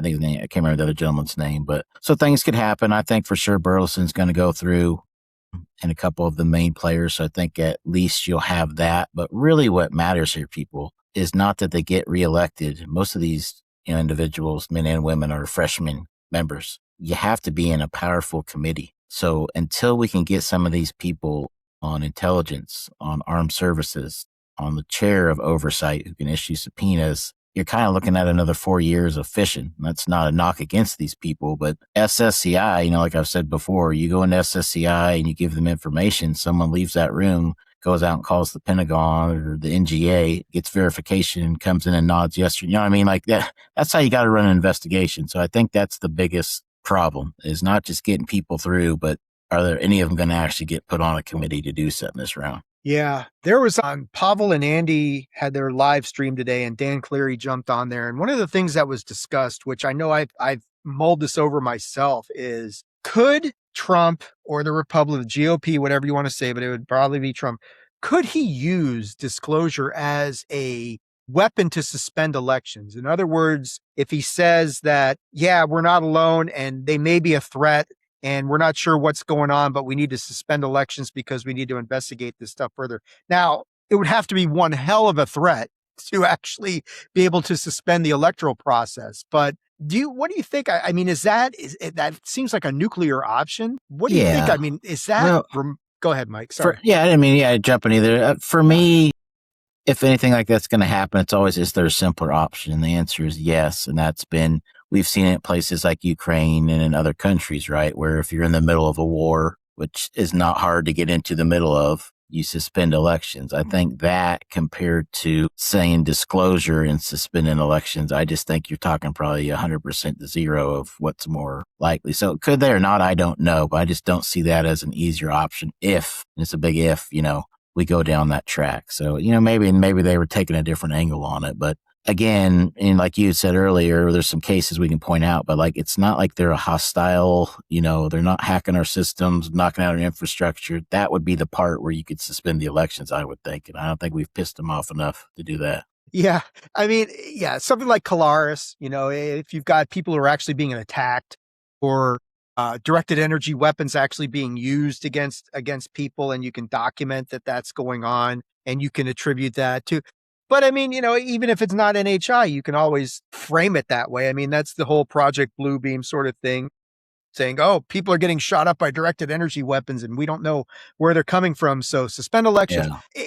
It seems far-fetched and fantastical, but, with everything else going on, it's like, well, can you I do want to put this out there, and I don't want to jinx it or have Secret Service come and investigate me, but I do feel like the drones and everything we've been seeing in the drones and the buildup we're going to see in the drones will be a factor in the election cycle of some sort of fear or threat, just because when you get into even the armed services briefing and public hearings where they talk about how many hundreds, 500, 600 per year, we look at what was happening at the World Cup, how many people got busted with just Walmart drones. I mean, you hate to say this sort of stuff, but we've been putting off a proper defense, like I brought up that article, for so long. Eventually something's going to happen, and it usually happens around a big time. I hope it doesn't. I just feel like that's kind of where things are starting to weigh the scale down too much. Hope I'm wrong. No, the drone issue could be, now you're talking about a serious threat to the disruption of everyday activities that could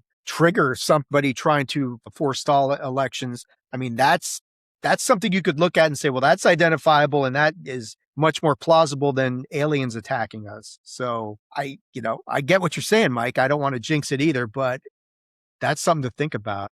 All right. So to close this thing out, I do want to talk about Dave Grusch and Dr. Phil. And I got to say, man, Dr. Phil becoming the point man for disclosure was not on my 2026 UFO bingo card. That just kind of come out of nowhere. But at the same time, Dr. Phil does have a reach and a demographic that is very different than anything else that's going on in ufology right now. I mean, you're talking about probably an older generation of people who are watching him, who trust him, who probably are still under the belief that all this UAP stuff is science fiction, and maybe it is, but they're hearing about this stuff for the first time and going, what is this stuff? Dr. Phil, I trust him. And then he goes and he puts David Grusch on, and Dave lets loose with probably the most free-flowing and I'll say informative interview that he's done so far. And I want to touch on a few of the things that he's got here. And I'm going to go to UAP James's X page because, UAP James is great at clipping these things. And some of what he's got here is just like, whoa, that's pretty amazing stuff. So first thing we're going to do is Dave telling Dr. Phil here about this crash retrieval program and cadavers and like some really wild stuff. So in terms of what my, exposure was, I had folks from the retrieval program, I'll call it exfiltrates audiovisual evidence for me to see both video and photos. And that was, audiovisual evidence of the retrieved craft, some of the dead cadavers that were recovered, call it the pilots, as I said, in my interview with Nancy Mace. It's very hard to deduce origin because it's not like we know exactly what point in space or time these things came from. But, different types of pilots, if you will, different types of crafts. So in terms of what my, exposure was, I had folks from the retrieval program, I'll call it exfiltrates audiovisual evidence for me to see both video and photos. And that was, audiovisual evidence of the retrieval. So that was repeating. So you've got that. Then this one is even more wild, what he says here. Pilots or occupants of these craft, to your knowledge, been taken alive? Yes. And I know people who have had direct interactions in a detainment situation. Were they able to communicate? Yes. Yes. And it is true that some sort of consciousness communication, of course, people call it telepathy. I cannot begin to tell you how it works, but there is some sort of communication like that. And even friends of mine that were on retrievals felt that kind of communication as they approached the vehicle when they were doing cordoning it off, waiting for transport. So some pretty wild stuff there, huh, Mike? I mean, he's talking about. I was surprised to hear him come out and say that. Yeah, weren't you? I mean, it's crazy to hear that. But I mean, he hasn't said that yet. I mean, it's always been kind of things that he's heard. This is the most direct thing that he's said so far about things that he's actually seen, things that he knows, things that people have told him. Like, you got to assume these are firsthand people telling him, "Hey, yeah, we've recovered craft. These beings are communicating telepathically." I mean, some of the stuff he says was very much in line with like Jake Barber, and where he talked about the feminine presence that he felt. But go ahead, man. I mean, it's pretty enlightening and wild stuff from Dave there. It is. The first thing I thought about, which I mentioned a little bit ago, is when basically Eric Davis sat down and there was Luna and Burleson and whatnot. And he talked about the species, and one of them was lizards or whatever it was, and Burleson followed up with, how tall are they? And he said 5 foot. We've had, I don't know what the right word would be for it. We've had this sort of very popular information within the community presented on a big scale before. And so you have to think, how many moons ago was that with Eric Davis, who's a main player, and what changed? And so what my fare here is, rather than do I think it's right, do I think it's wrong, does he have a plan? And this is where I talk about all of us should really get together, put things aside and get together and talk. Is if you're going to go this alone, and if I'm understanding right, Dave, you tell me if I'm not, he doesn't have firsthand, but people have shown him photos and videos, and people he believes would be in the know have told him of this crash information. But then he starts going into the stories of the, mental, communication between brains and feeling this and that. And I just worry, like, you may have kind of buried your lead, which is that there's photos and videos, which again, what does that prove? Because I feel like I've said this before too, is Arrow's got ahead of that story. Arrow's already told the story about how somebody went along to all the bases and put up a crash retrieval, picture, and they were briefing people on it. And that, so, I mean, like, you got to think about, we talked about this earlier, you're playing them on their home field, I just don't see this as a winning strategy. That's not a knock on Dave, by the way. I'm just saying there's got to be a better way to go through with this. And Dr. Phil, sorry for the people that are jumping on board, but I did see a couple days ago his bankruptcy drama where, they were questioning his media company trying to pay certain individuals, well, not others, and now he's jumping on the UFO track. I just don't see this as my strategic plan. Hey, we can only take what you get, right? But it's definitely out of my wheelhouse, the sort of things that he's saying, because again, from what I understand, even from some trustworthy people, is that particular side does not have the evidence to present. That doesn't mean that it doesn't exist. But like when I tell whistleblowers that contact me, I say, do you have physically the information, the proof in your hand? If they say no, I tell them they're not going to find it for you. You can tell them what drawer it's on. They're not going to. When I went in, I had data links, I had physical material testing. Now, that didn't get me in a great place either. And they can discredit me and say I'm crazy and say I'm, extortion. But I've still got the goods. So I don't know about this plan, Dave. Yeah, like you're saying, as far as I know, David does not have firsthand knowledge of anything. It's things that he's seen, things he's been told. Now, if somebody shows him a picture, hey, I took this right outside the craft, here it is. Is that firsthand? No. Is it better than straight secondhand? Probably. So again, we don't know all that he's got, and we don't know everything that he's seen. This does seem to be a more brazen attempt to try and use. I mean, the one thing Dr. Phil does, it's similar to Bob Bigelow. He's a friend of President Trump's. So it's a direct line of communication. So that maybe that gives him some sort of advantage in that respect. And that may be the motivating thought is like, well, Dr. Phil can talk to him and help me get in at least through the back door. I don't know. I agree. It's a problematic plan just because I've seen the comments about Dr. Phil as well that I've seen. And my take on it is like, shit, man, nothing else is working. You might as well give it a try. At this point, it's like, what do you have to lose at this point?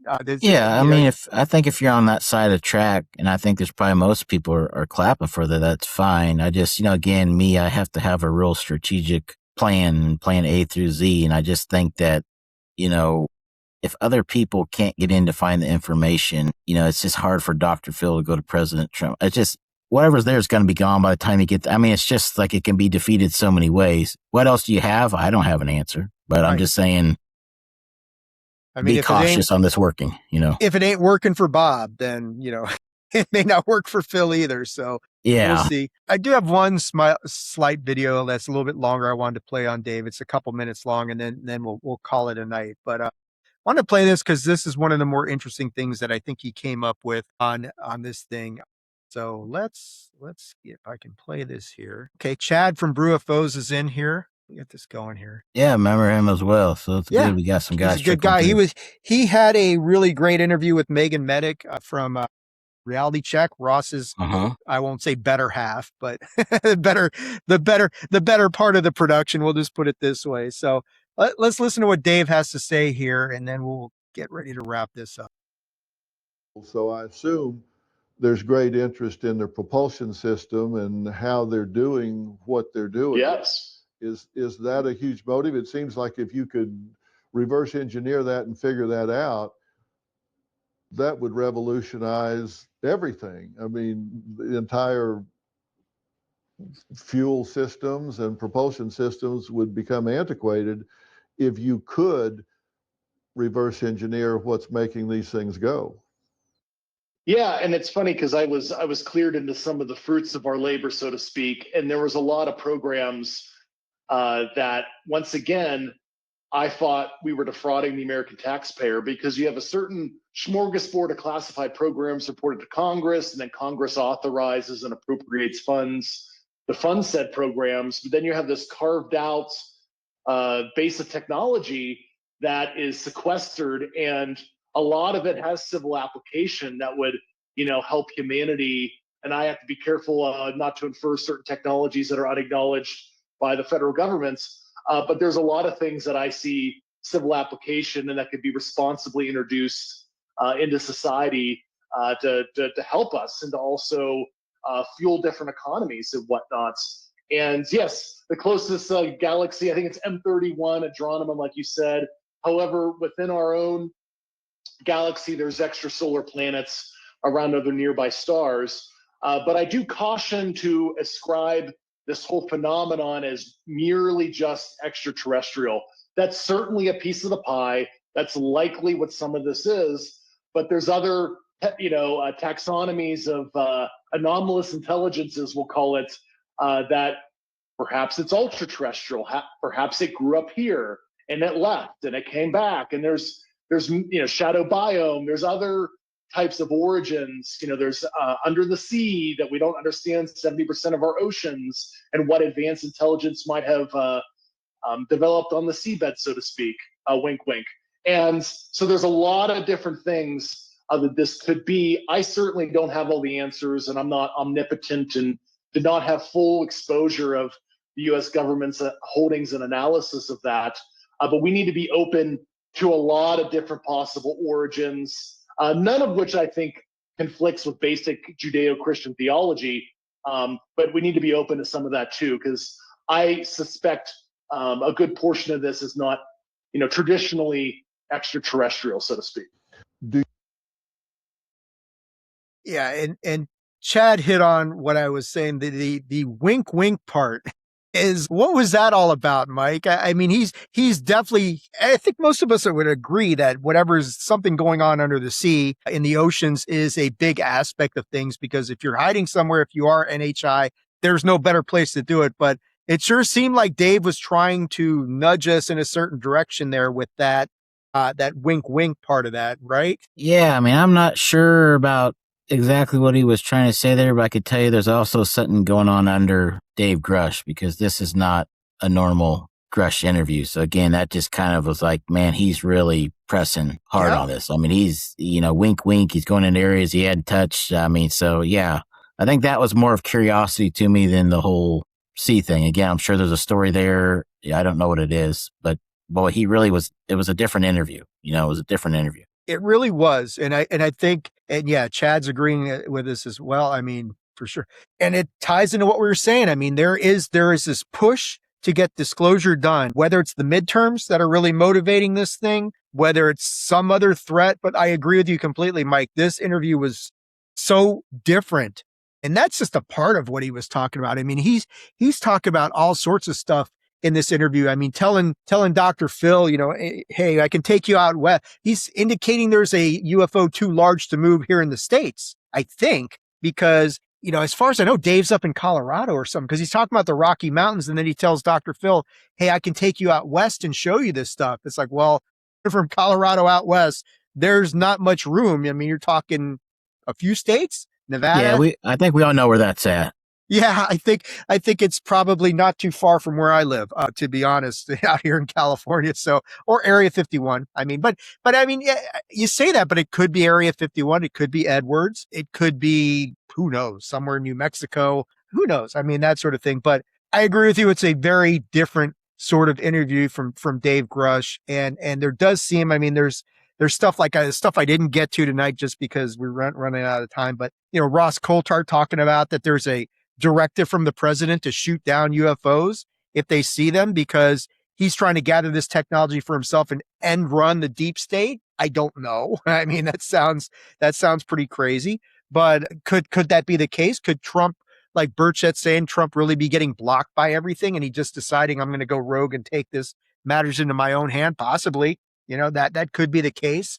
Yeah, I think a lot of this, just to chime in, is there is little bits of truth to everything you mentioned. I've got, a lot of background knowledge on it, but again, it's where the narrative and the story kind of started to run wild to where we're at now, what we're talking about. But like most things, there is some truth buried in there, just not the story we're getting out. Yeah, it'll be very interesting to see how this all turns out.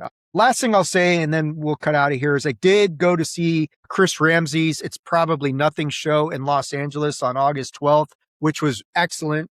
Mike, it was great because Chris and Josh from Polarity took the stage with Paul Hynek, and they basically all talked about doing DMT the night before this event, which was an interesting sort of experience to listen to these guys talk about just the experience that they had and not really knowing what they were dealing with and just the different takes on that whole DMT thing. And then they brought out Daryl Anka, who's the guy who channels Bashir. And that was a fascinating conversation, whether you believe that stuff or not. But, the entity who he channels, his take on how they travel around the universe, which really isn't a propulsion system, but more things vibrating on different frequencies, which is very much anybody who's a comic nerd like I am, who looks into like Earth 1 and Earth 2 and how the difference between the Earths is based on how they vibrate, on what frequencies. So they're both existing in the same place at the same time, but they're vibrating on a different frequency. So I don't know if you could really call that interdimensional as much as it is parallel dimensional or multidimensional, but yeah, it was a really good show down in LA for Chris. And it's so different than like when I went to see Lou Elizondo's show right after Contact in the Desert, which was very much more structured and kind of static. Because you had Jeremy and George and Lou, and they opened it up to everybody for Q&A, and it took forever to get through that. Chris was running a more of a fluid ship, I would say, but it had a better flow to it. So that's gonna do it for this episode, though, guys.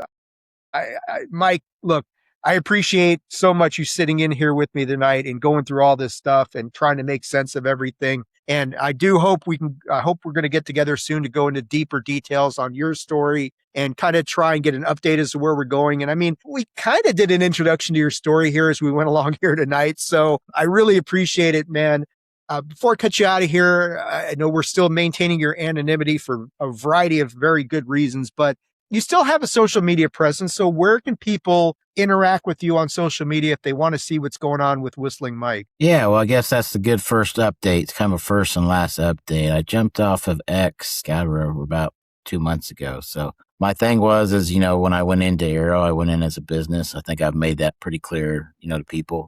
That's what I was there doing, looking for a deal. And that was the point of it. So at some point in time, you have to get back to business, Right. And that's kind of reached that point now where I think I've talked about everybody that I could talk to and visited. So I still hang around a lot of YouTube because when I'm working, it's a good thing to jump on the earpods or headphones. And I appreciate you having me because serious conversations like this, even though we have different opinions on some things, are kind of rare in this spot. I've been told by a lot of podcasters, even popular ones, that I don't have an entertainment value. And I get that. I don't fit the algorithm. So I just want to give props to you, Dave, where you're like, yeah, I'll put that guy on and let him talk regardless. So yeah, I mean, this is an important topic of conversation. I mean, there's an entertainment value to it. Yeah. But I think this is something different, and you bring a immense wealth of knowledge to the inner workings of, what you've dealt with, what guys like Matt and Dylan and Dave and other people have dealt with. So I think that's all important. And I absolutely agree that getting all of you guys together in one place at one time to really sort this out, compare notes, would help to develop a better, a streamlined strategy that might actually make a difference. I don't know, man. And obviously, I used to be on X, but that's not the case anymore. So I'm with you, Mike. I am with you, man. Yeah, So, now we're the non-X guys on here. But yeah, I will just kind of, echo that, which is that, again, I talked to a whistleblower who thought that I was in the skiff with him. And some of that was why I had a little bit of a negative persona, as other people thought I was a bad guy in there with him. And it's like, I don't know what you're talking. That's how confusing things are right now to all of us that have been in. So we've got to straighten stuff out as kind of a step one. It's overdue. And it's easy to turn you guys against each other if you don't have the full story. I feel like it was intentional, most of the stuff I'm hearing. I have no doubt about that. As for me, look, like Mike was saying, like I was saying, you can't follow me on X anymore. You can follow me on Blue Sky, that sort of thing. The X situation is a story unto itself. But the best way to kind of interact with me right now is just to go to the website, attitudeofaggression.com. That's where the Pro Wrestling Podcast is. That's where the Unidentified History is. We just finished our review of season 3 of the House of the Dragon, which was tremendous in every way. But that is the best way to interact with me. Of course, if you're checking me out on YouTube, go to the YouTube channel, hit the subscribe button, hit the like button, turn on notifications, comment, all that sort of stuff. But that's going to do it for this episode of Unidentified History. Again, a big, massive shout out and thank you to Whistling Mike for staying with me tonight. Sorry I kept you here so long, Mike. We covered a lot of ground tonight, man. And I enjoyed it. I'm looking forward to next time. Yeah, definitely will have you back.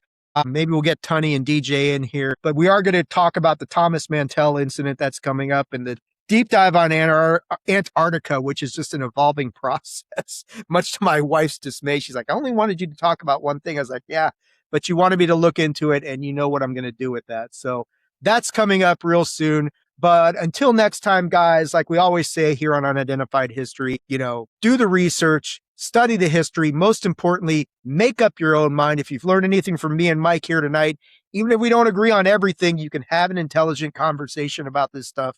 And that's what makes all the difference. But again, thank you, Mike, so much for being here. We will catch you guys next time for more Unidentified History. Until then, everybody, take care of yourself.